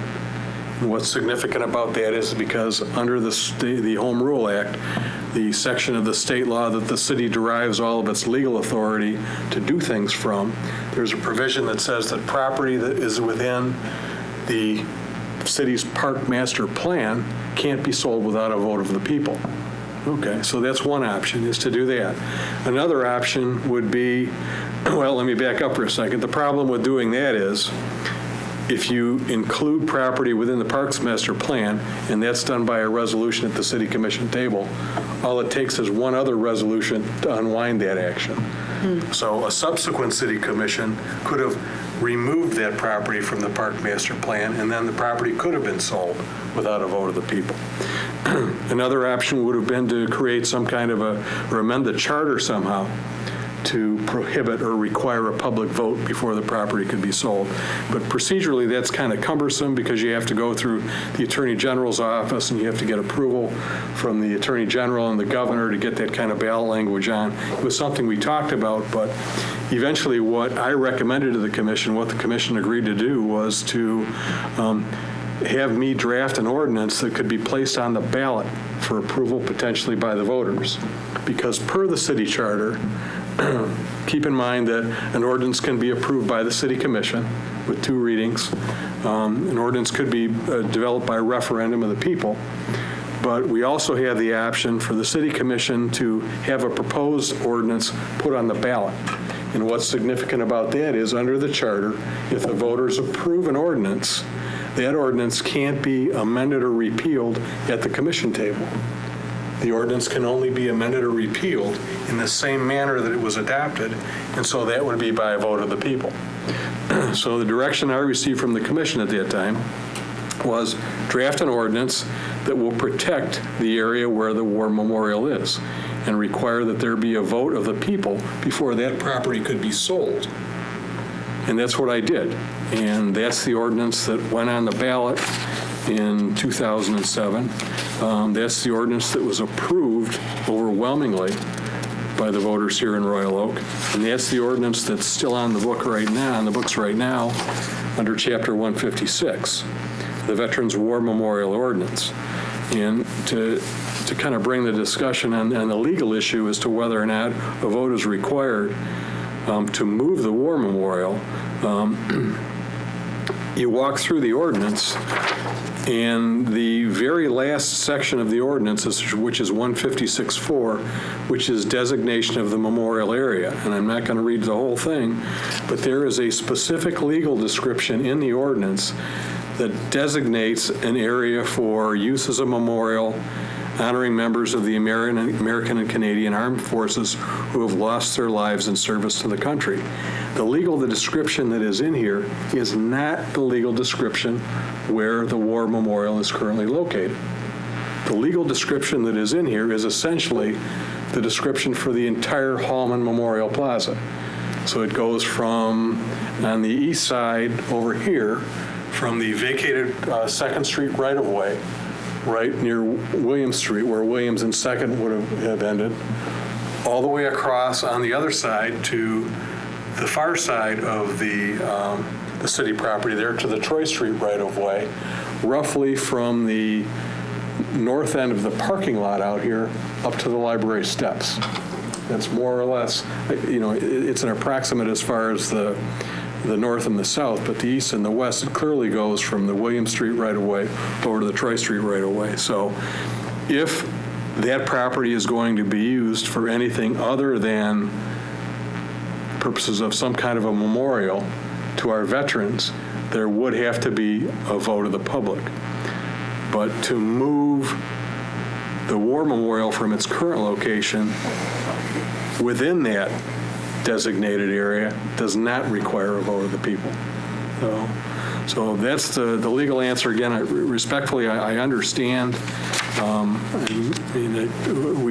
I understand, and it's been very made clear at all these meetings how important the war memorial is to all the people that live here in the community here. And in no means am I minimizing that or disrespecting that at all. But again, the legal question is, can it be moved without a vote of the people? The answer to that question is yes. And then if I can go on for just a second in terms of my authority as city manager right now, I think, speak very firmly that the city will be committed as we go through the process of refining the development of the park in the area where the war memorial will be, that we will continue to work with the veterans groups to get their input and to make sure that, number one, where it is going to be an appropriate place, that it's going to have the flagpoles there that I think everybody wants, that it's going to have appropriate landscaping and all that. We'll continue to do that. And in terms of if there are issues with events and traffic noise, if that's going to be a problem, then we'll work with the groups that are holding those events. We'll close the roadway down. If we need to, we'll close Troy Street for a period of time during a ceremony. If we need to do that, we'll do that, so traffic noise won't be a problem. There are other ways we can deal with this.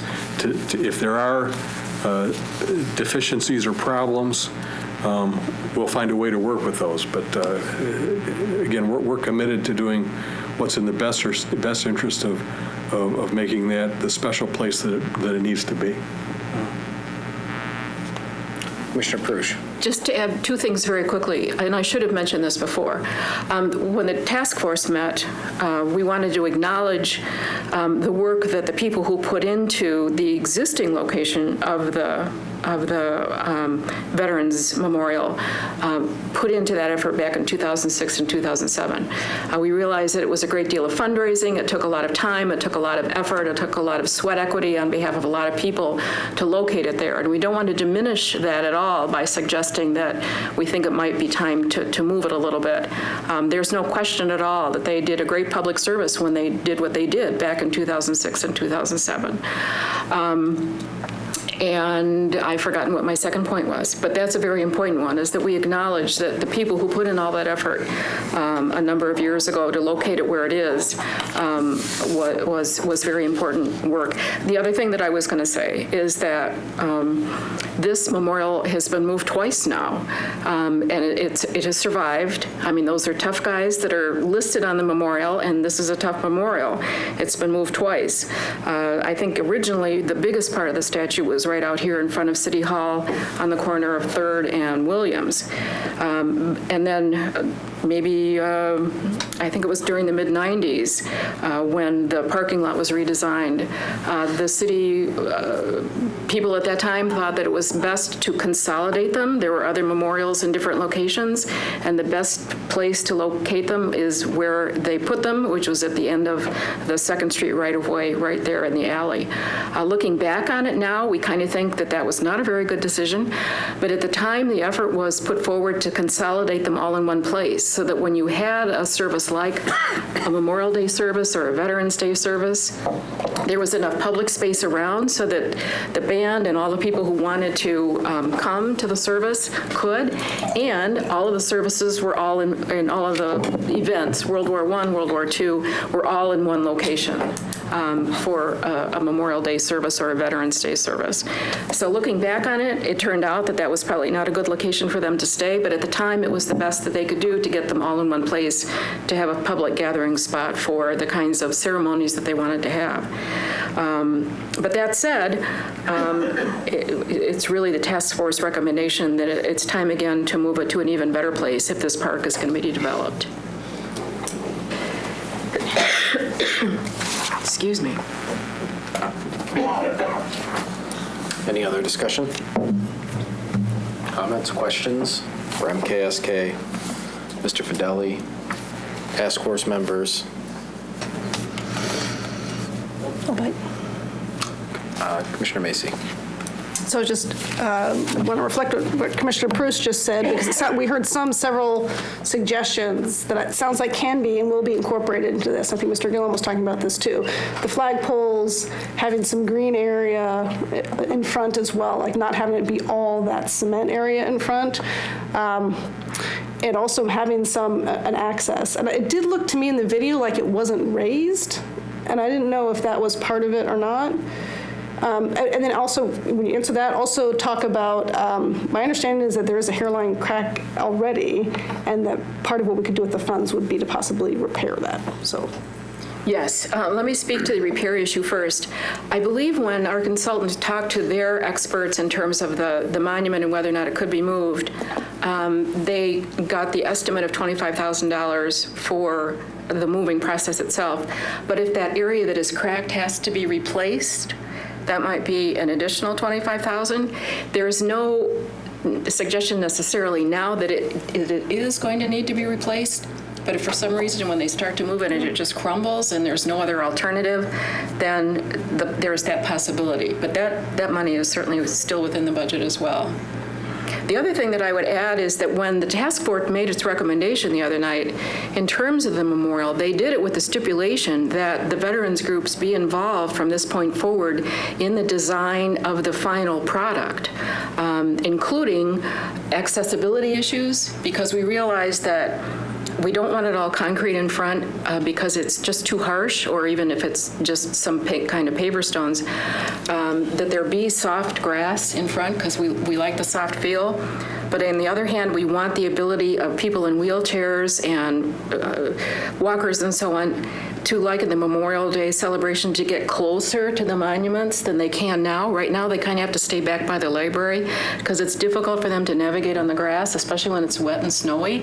But if there's a paved area that's closer where they can gather up in front, we want to see that. But we don't want it all to be concrete either because we like the softness of it. But definitely, the task force said, this is our recommendation, but we also, it's with the stipulation that the veterans groups be involved in the final design because they're going to know how to tweak it. So they will, that's where the fine tuning question about whether or not there will be a slope, definitely, but whether it's raised or how much it's raised or whether there's stairs or whether there's barricades to keep the skateboarders off, what's behind it in terms of gardens and trees and stuff. Those are all the fine-tuning decisions that will be made from this point forward and will involve the veterans groups with that process. Commissioner LeBasser? I've heard a number of times tonight that moving the memorial would be advantageous for the memorial. My concern is that the people who are most passionate about the memorial, those who spent a lot of time, effort, put a lot of their blood, sweat, and tears into raising, I believe it was $180,000 to move it to its present location, to make sure it was properly placed, to make sure that the landscaping was appropriate, to make sure that it was a place where our veterans who we lost during the wars could be truly remembered and honored. They're not convinced that moving it is the best thing. And certainly I would hope that if moving it was the best thing, that they would be convinced to that. And obviously that hasn't happened, whether there's been no engagement with them or whether there has been and they've simply not been convinced. But I'm very hesitant to say yes to moving it when there's people this passionate, who are most passionate about the memorial, who are so dead set against moving it, who believe it's the wrong thing to do. And if there was all these great reasons for moving it, I would think that they could be convinced that yes, it's the best thing, and we'll actually be able to honor our veterans better that way, but they're obviously not convinced. Commissioner Macy? So I was going to say something else, but I'm going to respond quickly to that. Because I do think those people who are so invested, their voices should be raised up. I mean, we're building this park, we're designing this for the whole community, and the War Memorial belongs to the entire community as well. But it is true that there are some people who are particularly invested in it and have, as you said, poured their blood, sweat, and tears into lots of things surrounding it, the events surrounding it, the moving of it.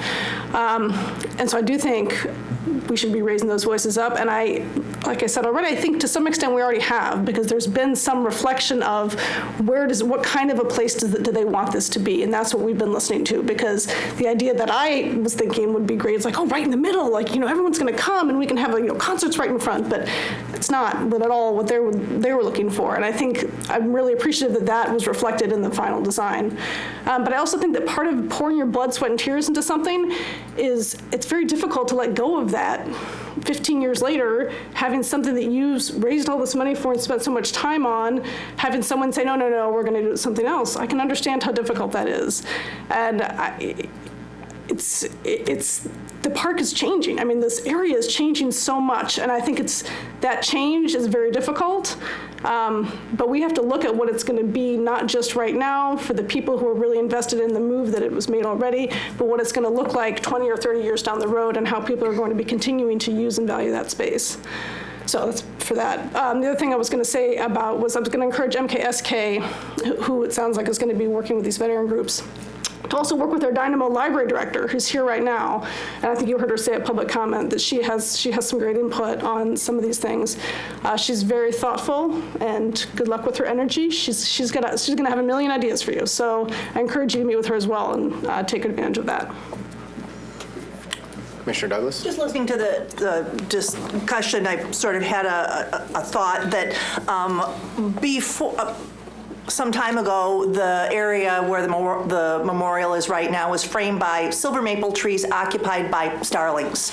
And it was a mess. And we finally tore those silver maples out, replaced them with arborvitae, which are still only a rudimentary backdrop to the memorial.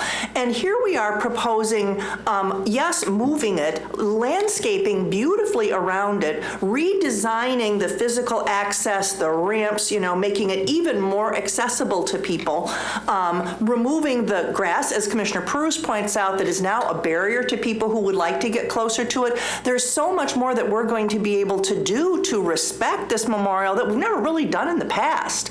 I think it's great. I think it's a great benefit for the memorial, for the people who have supported it in the past, and for the people of Royal Oak. And with that, I will move approval of the resolution. Motion by Commissioner Douglas. Is there a second? Second by Commissioner Perush. Discussion. We'll get Commissioner Gibbs real quick because she hasn't chimed in yet. I just want to put this out there. To me, moving the memorial is like moving a gravesite, and it's not something you do. That's my personal perspective. I appreciate Commissioner Macy's and Commissioner Lavasser's statements. My personal thought, it's like moving a gravesite, and you just don't do it, and I think it should remain where it is. So. Commissioner Perush? The only thing that I was going to add is that my fear is if we don't move it now, people who are going to be sitting in these chairs 5 or 10 years from now, after the park is all developed and activity has gone on in the park, are going to be sitting here thinking, you know, we should have moved it when we had the chance. I just, in my gut, think that that is the potential for happening, that given the activity that's going to occur there. So I think we need to bite the bullet.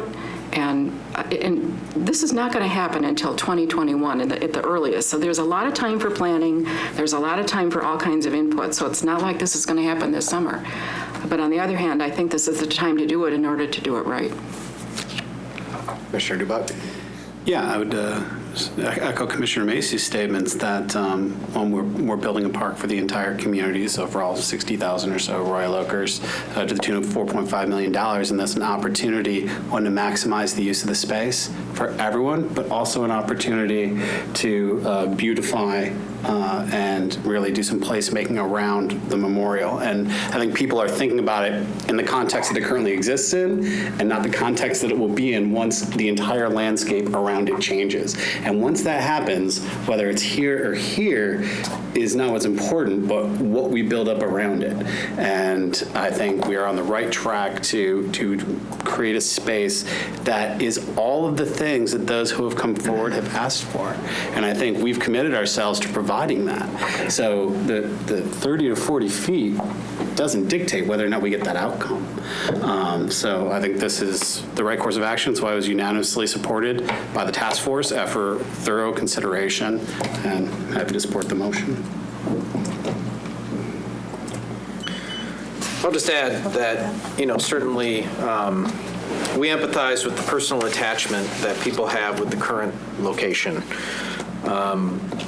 You know, I mean, I think treating it as a grave site, like Commissioner Gibbs has mentioned, I think, you know, if that were the case, the memorial wouldn't have moved to its improved location today.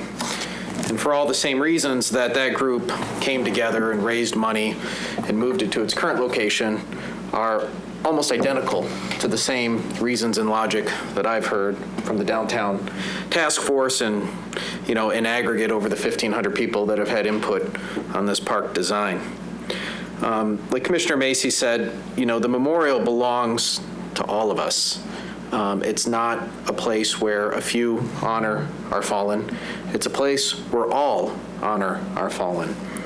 And I think we have to make sure and respect the fact that, you know, people want to have a solemn and sacred place to do this. Just like we had a change a number of years ago, we're having a change for the betterment of our community now. And this is actually a great change for the memorial itself in parallel. And I think that the testament or the proof of this is the input of the citizens. Joe Citizen, from the farmers market input to the Royal Oak Middle School input to all the surveys, all the input that we've received, people have recognized the importance of the memorial. And for all the reasons it was moved the first time, this time, those same reasons are given to ensure that this remains a place of respect, a place of focus, or a place of reflection.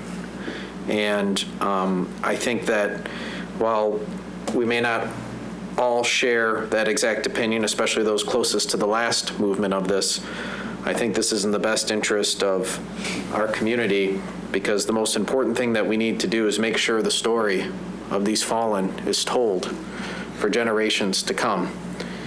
And just that public comment said, if you're going to do it, I think it was Mr. Harrison said, if you're going to do it right. And I want my grandkids to have this space here that is carved out the right way, that is put in the right position, so when they come with their kids, they'll have a place of reflection and understanding of how precious freedom is and how far we've come. Any other comments? All right, I'm going to call for the vote. All those in favor say aye. Aye. Those opposed? Nay. Motion passes.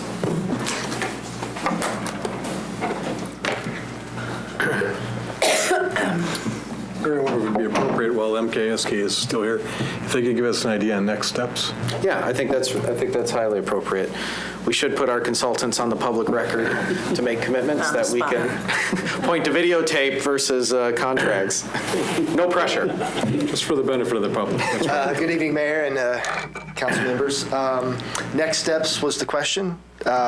So right now we're going to go back to our offices. We're working towards completion of 60%, kind of fine tune the estimate that we've been developing to this point. We still got a fairly good contingency, but we're starting to dial in a little tighter on a lot of the details. And we've talked about some of those with the task force, but that's our next task within the next month. So we'll be at 60% then, and at that point we'll be starting to work towards construction documents. So that we can get something out to bid probably in the summertime. Yeah, so that's where we are. Any other questions? Follow-up questions? Okay. Well, good luck. Thank you for your help so far. And do we have high expectations? As do we. Thank you. Thank you.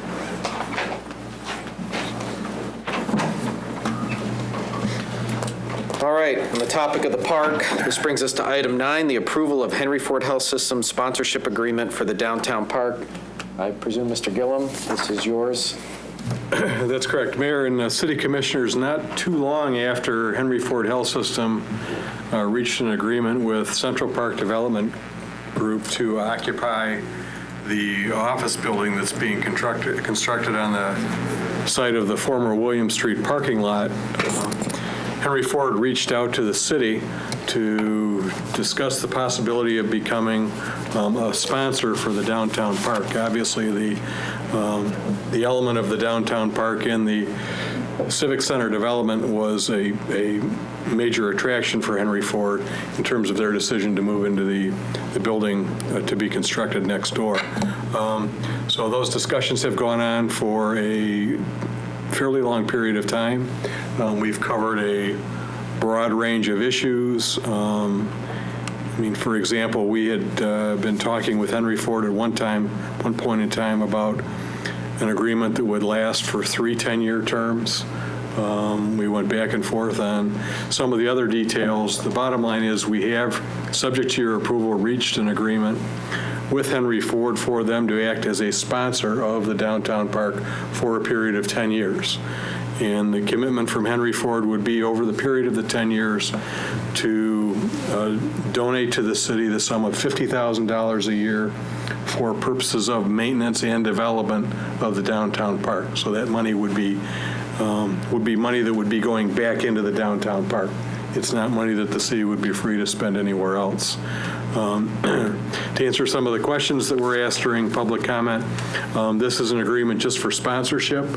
It does not involve naming rights. I think there's a naming committee, the city's naming committee, I believe, is taking a look at options in terms of the name for the downtown park itself. So essentially what this agreement entitles Henry Ford to do is to receive some publicity. We'll have some signage in the park that will identify them as the original and one of the primary sponsors of the park. In terms of any information that we have on our website about activities and events at the park, they will be identified as a major sponsor of the park. In terms of any advertisements that we have in the media or anything like that for any of the events that we're sponsoring, that the city is involved in at the park, they will be identified as a sponsor. We are free to obtain sponsorships from other groups, other entities, with the understanding that Henry Ford will be recognized as a primary sponsor for the park and the original sponsor for the park. The only qualification on that is, from a business standpoint, they're looking to somewhat protect their market interests. They have asked that we not allow any other healthcare institutions to be a sponsor in the park. But other than that, we're free to reach sponsorship agreements at other levels with anyone else that we choose to enter into with. Again, the agreement is for 10 years. There's a commitment from both the parties at the end of the 10 years to sit down and talk about a potential extension on the agreement under terms to be negotiated. If we are unable to reach an agreement with Henry Ford at that time on some kind of an extension to the agreement, we do have the right to go out and approach other organizations or entities about becoming the primary sponsor for the park, with the qualification that if we do reach an agreement with some other kind of organization other than Henry Ford to act as the primary sponsor, we have to go back to them and essentially give them the right to match the terms that we have negotiated with the other entity. So again, $500,000 over 10 years. We've had a lot of discussion on the staff level as trying to put a dollar figure on the value, what's appropriate and what isn't appropriate for a sponsorship like this. It's kind of hard to pin down because everything is so different. The one comparable I can draw to based upon my experience is when I was doing work for the city of Novi. The city of Novi's primary recreational site is what's called Community Sports Park, or was called Community Sports Park out at 8 Mile and Napier Road, where they've got I think my son played on about all of them, but there's probably about 12 soccer fields. Oh, there's more than that. And about 10 baseball diamonds. And it's huge. Yeah, and a play area and things like that. Well, the city has a sponsorship agreement with ITC, which is the entity that owns the power lines and the right-of-ways that you'll see going all over the state. And originally, the sponsorship that, it was a sole sponsorship for ITC's Community Sports Park, was for more money than what we're talking about right now, but that was a number of years ago.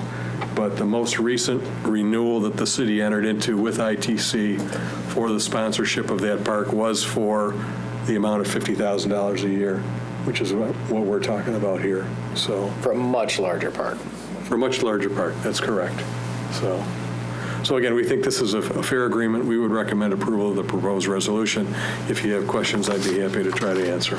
Questions for Mr. Gillum? Commissioner DuBuc. Yeah, just one on signage. It's not dictating, that I can tell, equal billing or anything like that. This would be like our other parks where we've had sponsorships where it's our standard kind of park sign and coloring with a smaller sign identifying a sponsor. It's not putting any rules or regulations around what that signage looks like. No. So long as they're identified as the primary sponsor. Yeah. Paragraph 6, the parties will mutually agree to a park sign that states both the name of the downtown park and the sponsorship of Henry Ford Health Systems. Okay. So there's no expectation that their signage is equal to the name signage of the park? No. Right. No. The only thing they've asked is if we do acquire other sponsorships, lesser sponsorships, that their signage be a little bit bigger than the lesser sponsors. Fair enough. Commissioner Lavasser. Talking about signs, I seem to recall that there was something in the contract that gave Henry Ford some sort of control or input into the location of a sign. Can you elaborate on that? Let me double check. Yeah, that's correct. Again, the same paragraph 6, the location of the sign. When we talk to you about the sign, it's the sign that identifies both the park and their sponsorship. Shall be subject to Henry Ford Health Systems approval, which is not to be unreasonably delayed or withheld.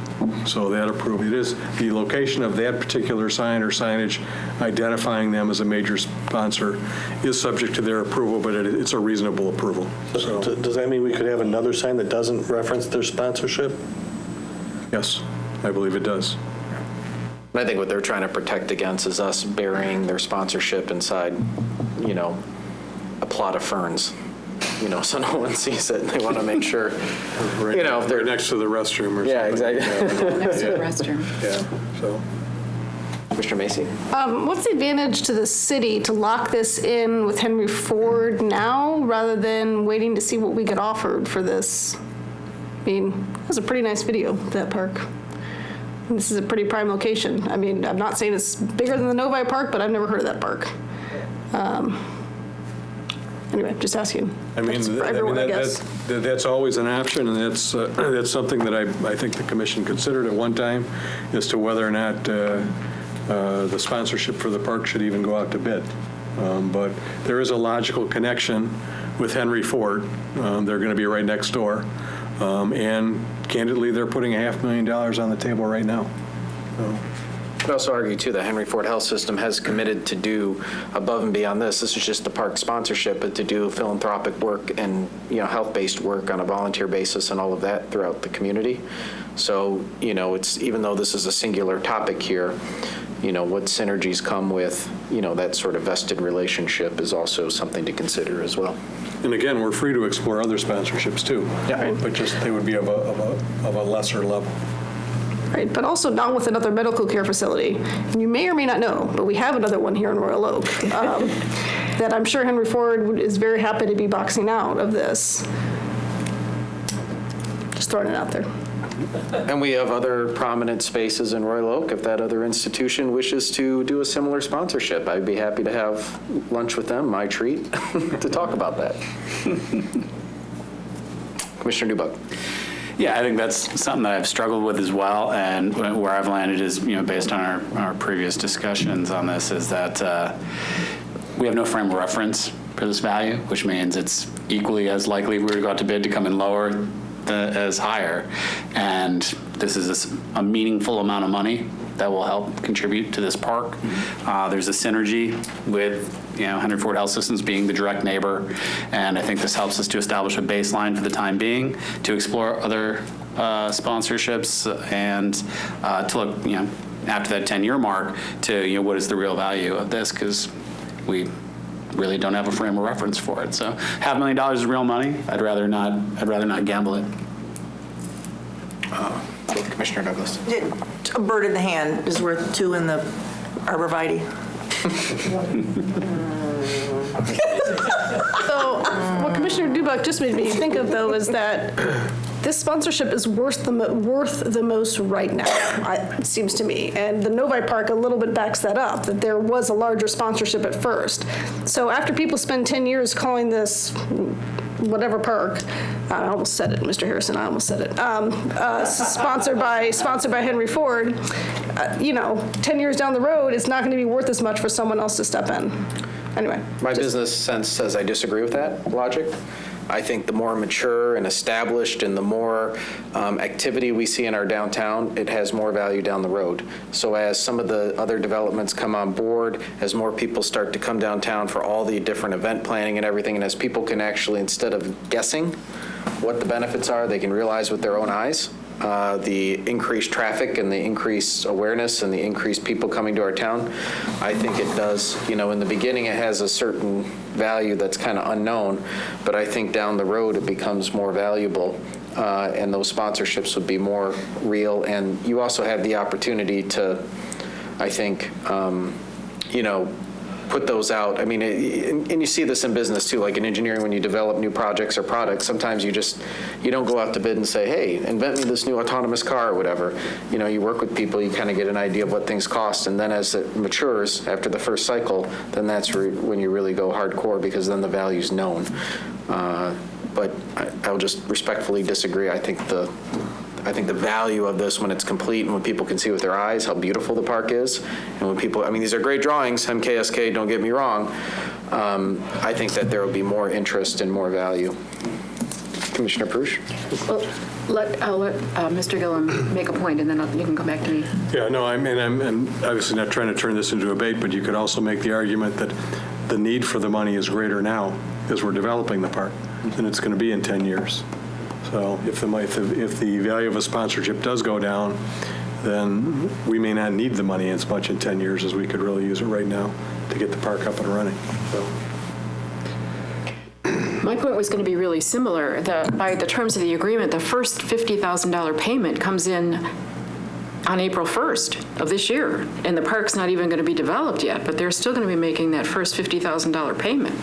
So, when the task force was talking about the park design, we recognize that based upon a lot of comments from the public and comments from the library director and comments from other people who were talking about the activity in the park, that having some kind of a restroom facility is probably essential. Not a huge cinder block, 12-stall restroom facility, but at least one small, artfully designed, very attractive location where someone who wanted to change their kids' clothes after they got soaked in the fountain could pop in with a restroom and change.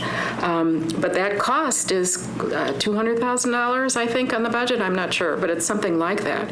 So to the extent that we can start banking now cash to maybe put forward for that facility, which is not in the first phase completely, we might be able to somehow wiggle enough money together so that we can get into the first phase of the development. So the fact that that first payment is going to come in the door on April 1st, to me, is very attractive, very attractive.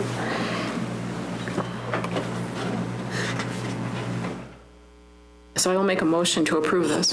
A motion by Commissioner Perush, second by Commissioner DuBuc. Discussion? I'll just add, I think it's a pretty fair agreement. I think there's a lot of open questions by nature, and I think Commissioner Macy has brought up some. But, you know, the fact is we can't precisely predict every element, and at some time you have to make a decision, and if you have a good agreement in front of you, you know, especially with the money we're talking about, down the road we still have options, so that's good. You know, we have security now, and we have options down the road, and I think that's a fair balance. So with that, I'll call for the vote. All those in favor say aye. Aye. Those opposed? No. Motion passes. All right.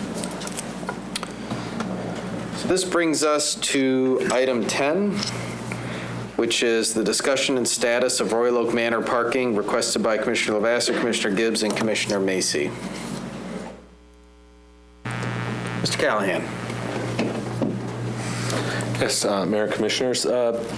A little bit of background. Engineering kind of took the lead point on working with CSI, who is the CSI Support and Development, who are the owners and the managers of the Royal Oak Manor facility, primarily because most of the options that are left on the table for them to create more parking for their facility, which is one of their goals, is to do it on public property.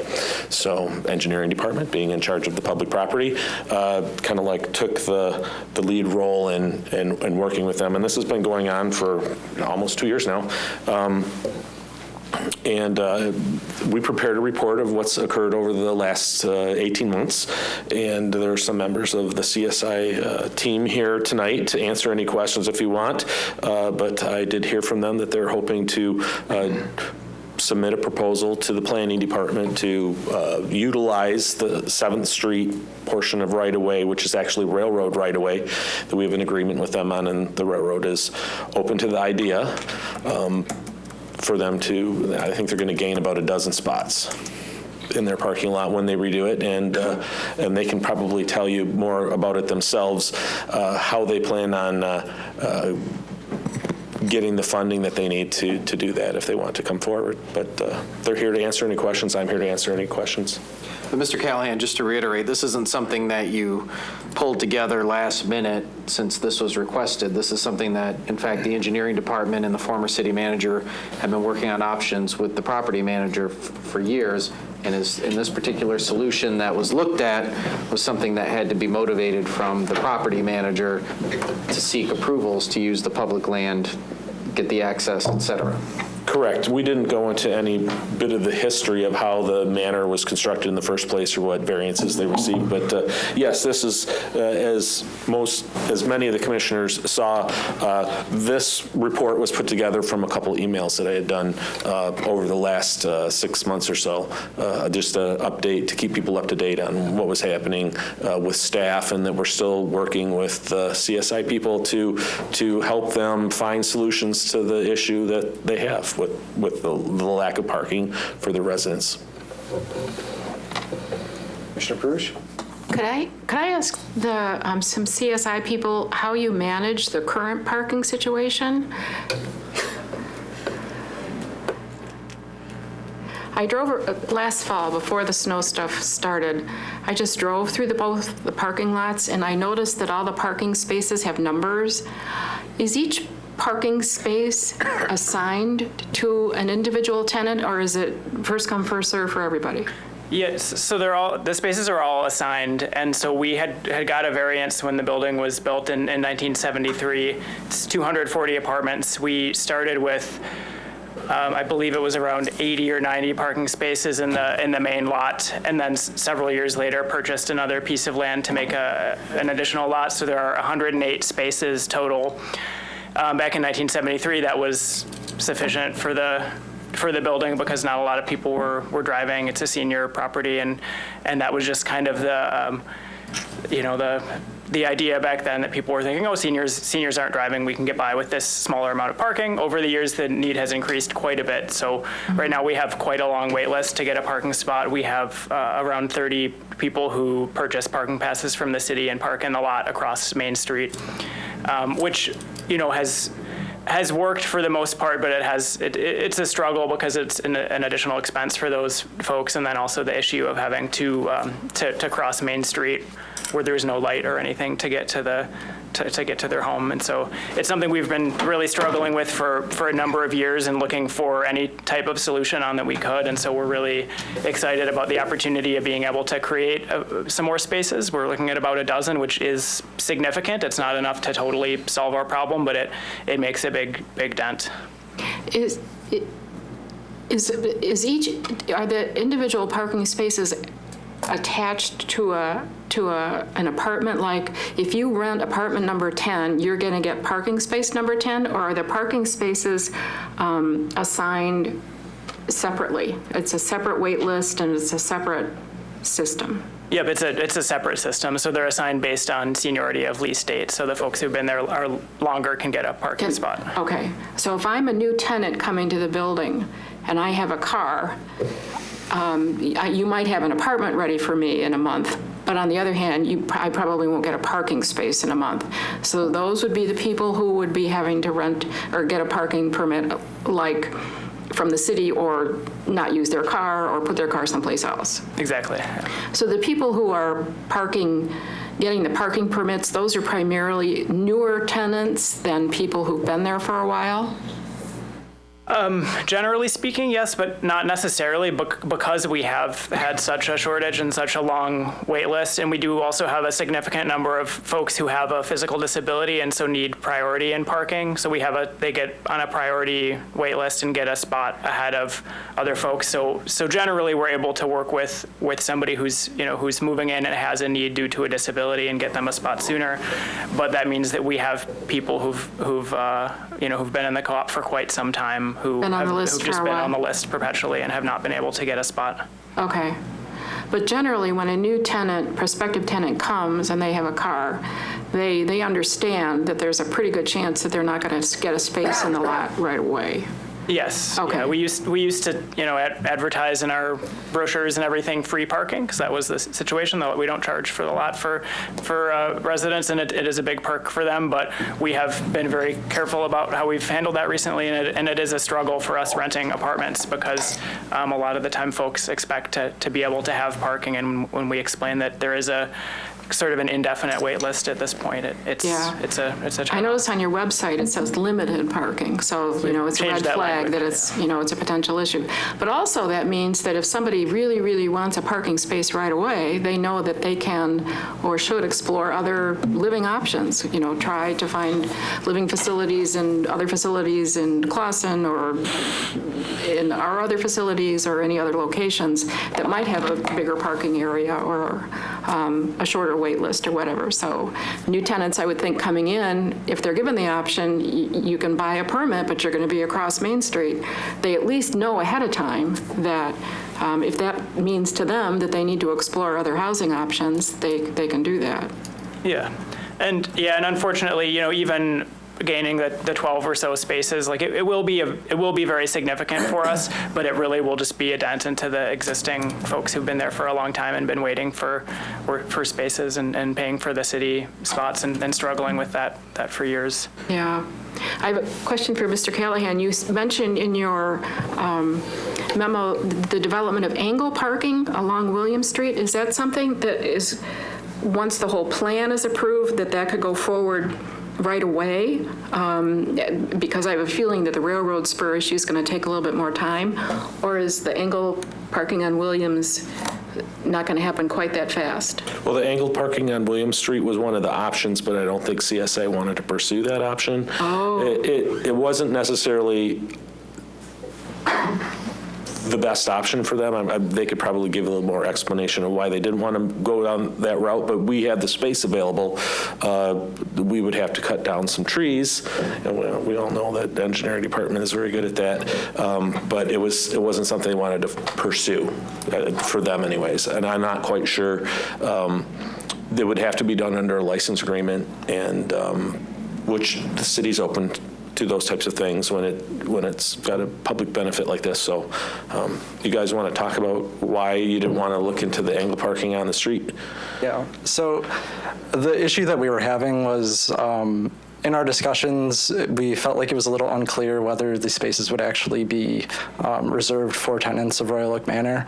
And because doing this project would come at a pretty big cost, we needed to make sure that our investment would actually be in the best interests of the people that live at our property. So if we can get a guarantee that the spaces would be reserved for Royal Oak Manor tenants, then it's definitely something that we're still open to.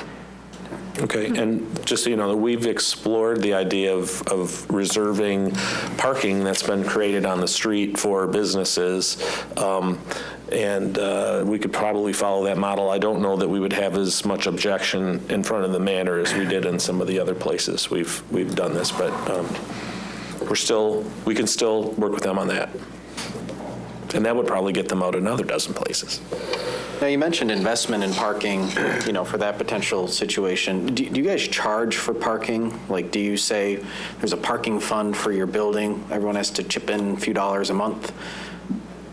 Currently, we do not. It's something that we had looked at putting into our budget a few years ago, and our budget is subject to HUD approval, and they shot that down. So it comes out of, maintaining the parking lot comes out of the building operating fund, so it's everybody's rent goes toward that. There's no extra fee that somebody has to pay because they have a parking spot, and it is something that we would be open to and are still considering trying to do again, but the last time we tried, HUD wouldn't approve us to add that charge. There's always that question, like if you have 240 units and 30 spots, essentially, you wonder over, can that be absorbed in the entire, out of everyone parking, instead of charging 30 people, whatever it is, $45 a month, you would be charging everyone $1 a month, 50 cents, and that way, those who have the disabilities or need the priority of the seniority can be closer, but at least the others, as part of like a building fund, you know what I mean?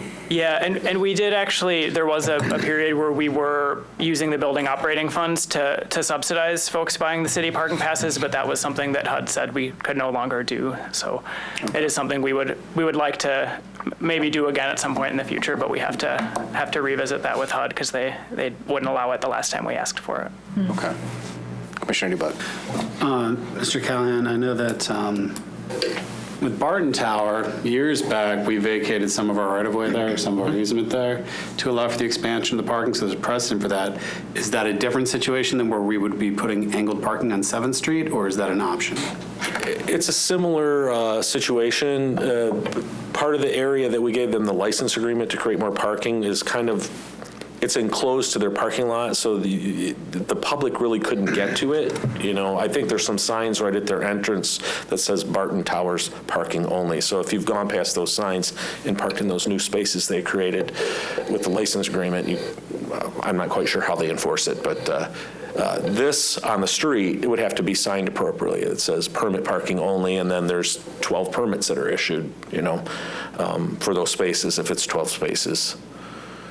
The HUD will let you invest in parking, but you just can't on a monthly basis charge for it, even though that might be a 10 times better deal. Yeah, and that is something that, that we may be able to revisit with them too, but it's our annual budget we submit and they approve or deny it, and that was a charge they just wouldn't allow last time. And I will say also the investment in parking this time around, this is part of a major renovation project. We're refinancing the property probably around early June or July this year. We'll close on the refinance and we'll be investing about $7 million in a whole lot of work through the, the common areas and the apartments. Does that affect the rent of your residence at all?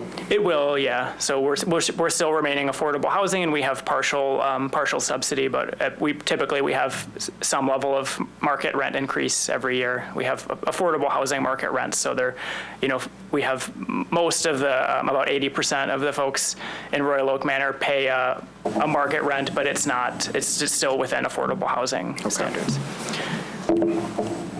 Commissioner Levasseur, then Commissioner Macy. Trying to get a sense of the timeline when you expect that we may be able to actually move forward, get parking in the railroad right away, get parking on Williams, provide that we can give you the assurance that's for your use only.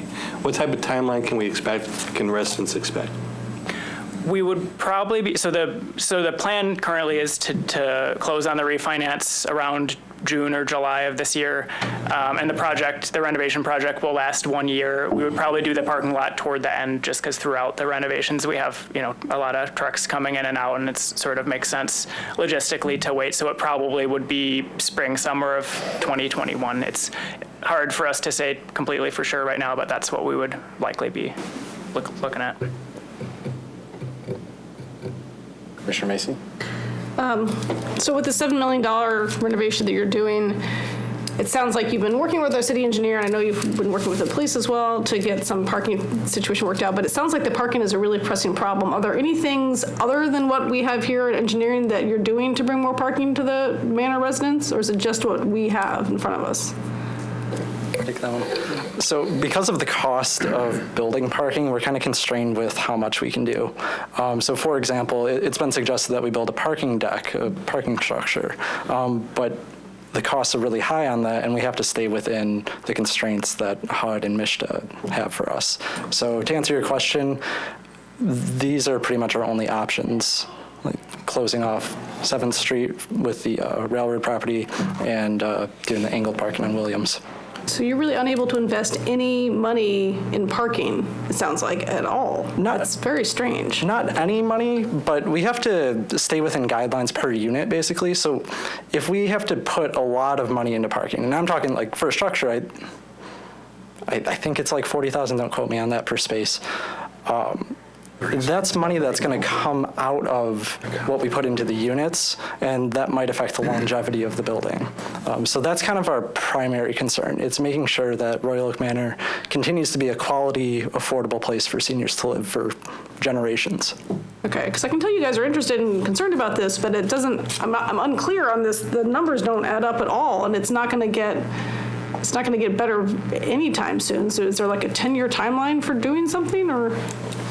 I guess that's what I'm not hearing really much of a plan other than to get a couple dozen from the city.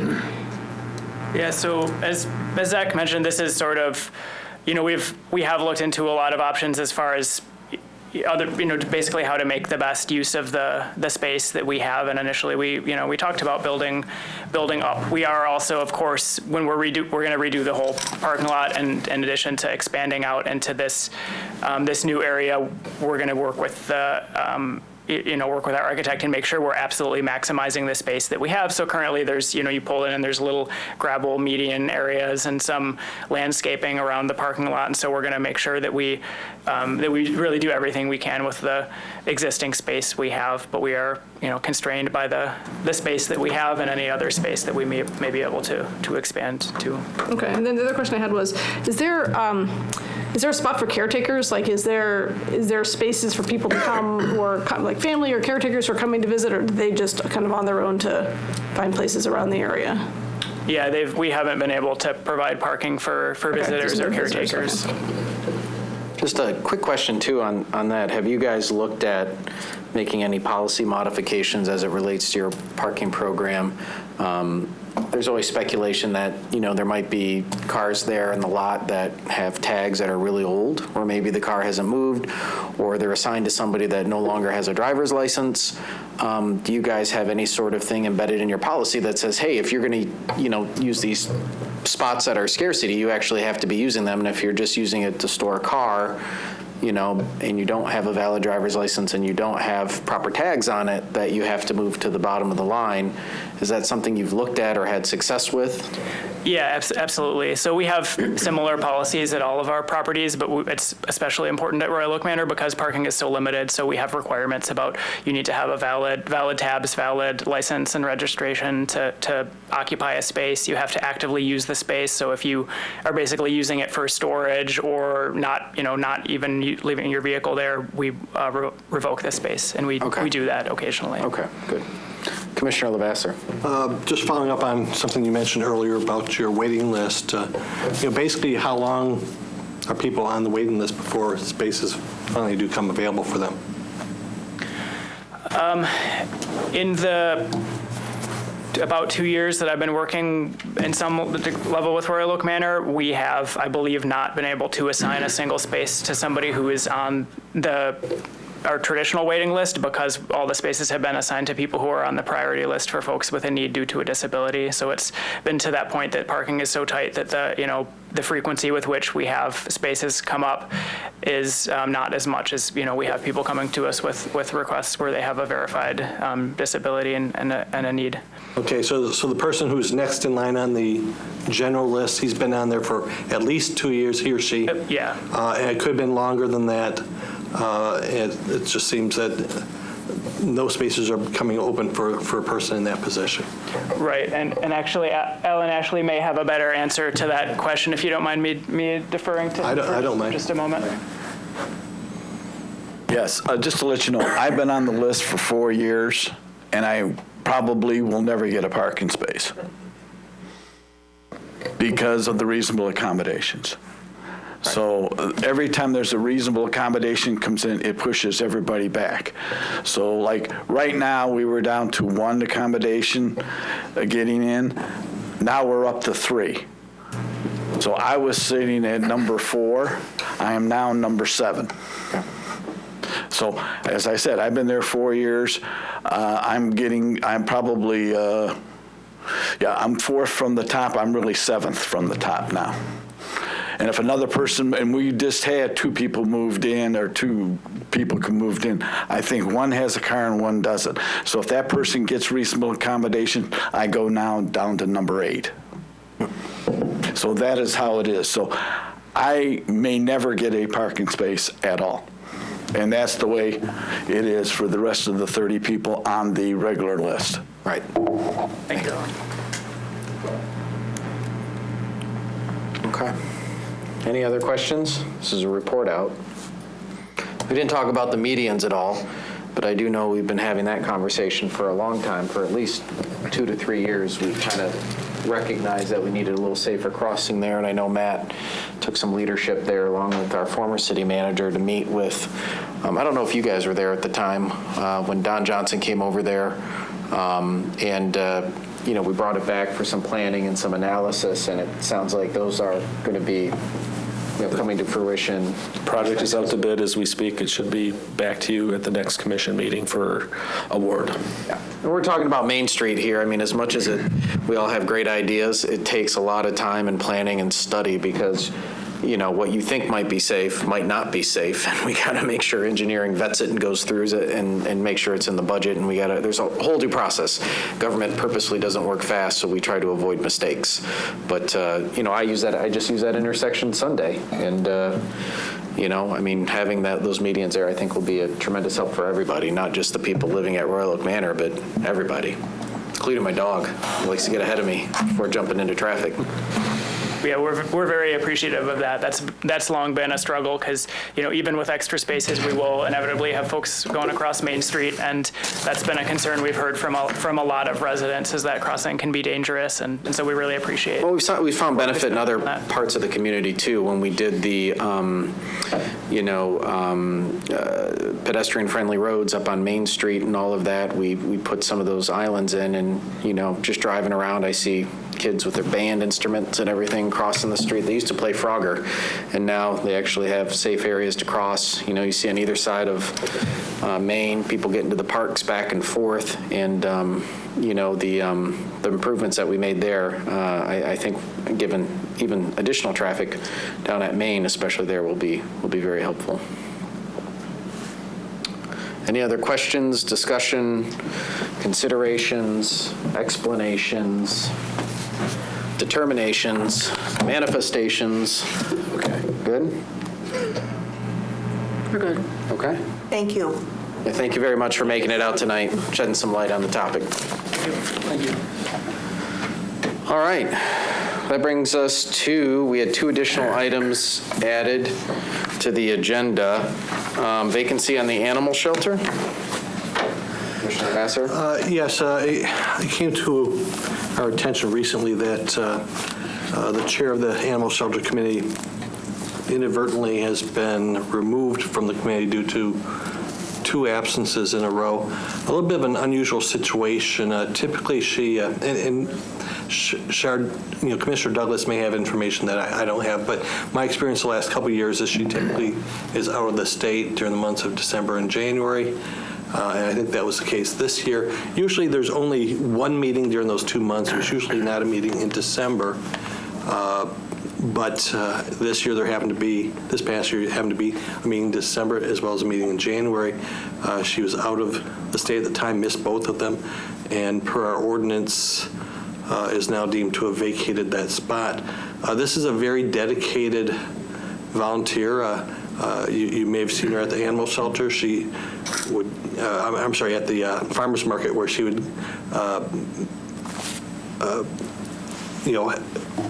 have a booth where she would sell different things that she would make at home to help raise funds for the animal shelter. Very dedicated person who wants to continue serving on the Animal Shelter Committee. I would move that we reappoint Irene Krupa to that position so that she can continue to fulfill her term as a member of our animal shelter. Second. Okay, a motion by Commissioner Vassar, second by Commissioner Douglas. Discussion?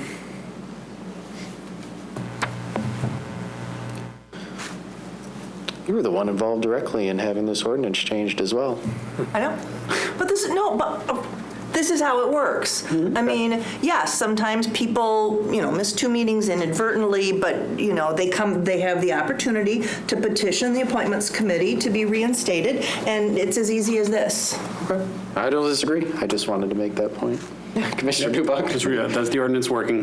Yep. Opportunity to restate your desire to serve so that we don't have people who disappear for months and then we realize, they don't want to be here anymore.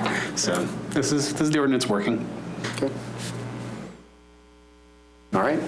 I'll call for the vote. All those in favor say aye. Aye. Those opposed? Motion passes.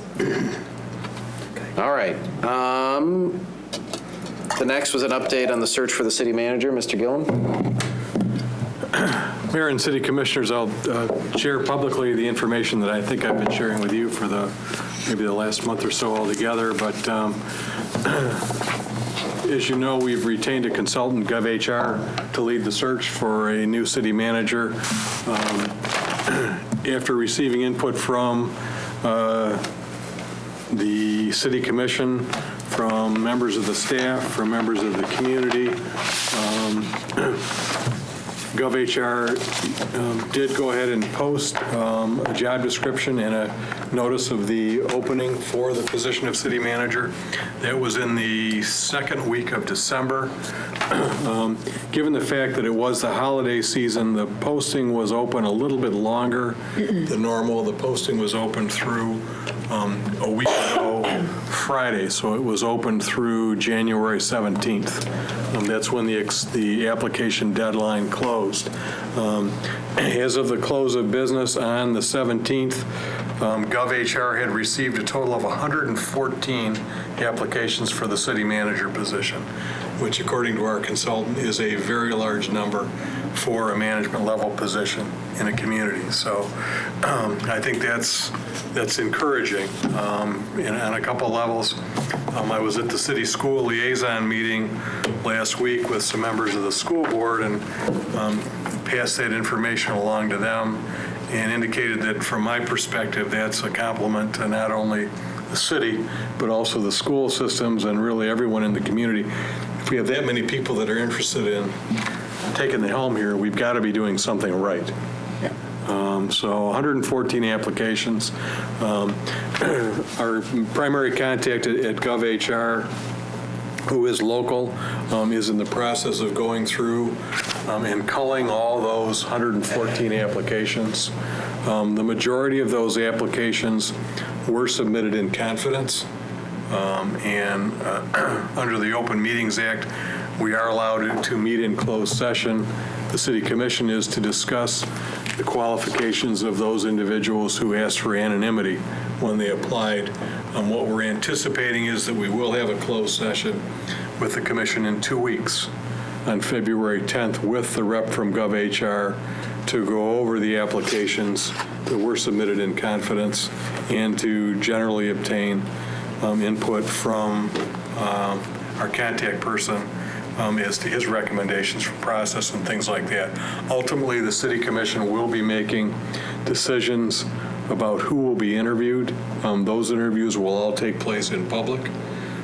What we're anticipating at this point in time, although it will be subject to the input and a final decision from the City Commission, what our contact at GovHR and I are talking about, given the number of applicants in general and the number of what he seems to think are very qualified applicants, is probably 2 rounds of interviews, again, which both will be public. What we're anticipating is one potentially by Skype or some other kind of electronic format to kind of narrow the field. The first round of interviews electronically, and then based upon that, the Commission could identify finalists for the position. We would actually make arrangements physically to have them come in.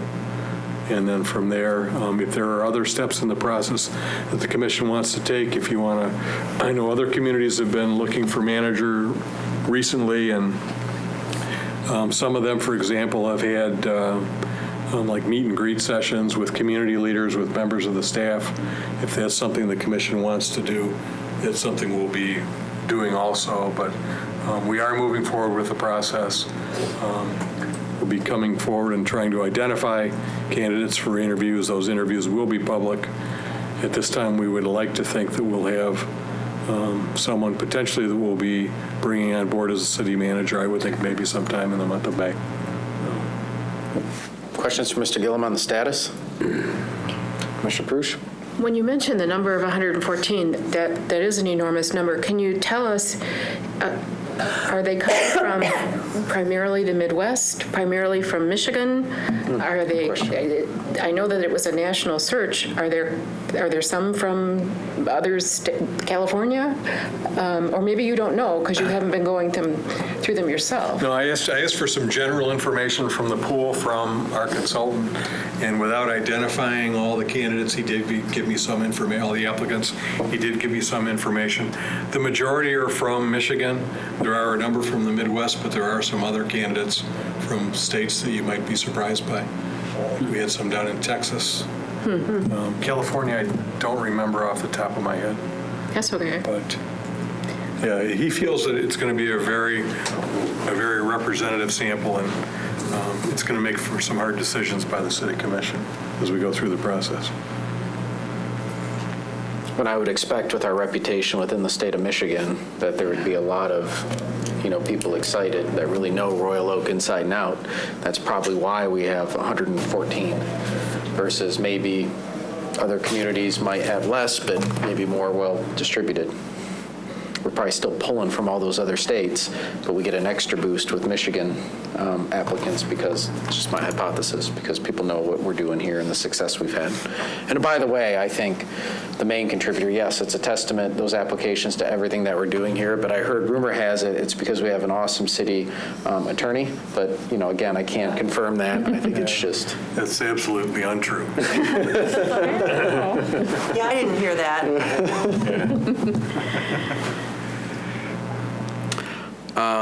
Okay. Any other questions on this topic? Dave, anything else to add? No, just going to add, in terms of where we're getting candidates from, GovHR has done exactly what they said they would do in terms of their marketing. They publicize the position in a number of appropriate websites and things like that on their own website. The position was posted, and using the database that they have on file, there's been an aggressive outreach campaign by GovHR as well. But again, people wouldn't be interested in coming here if this wasn't going to be a good place to be.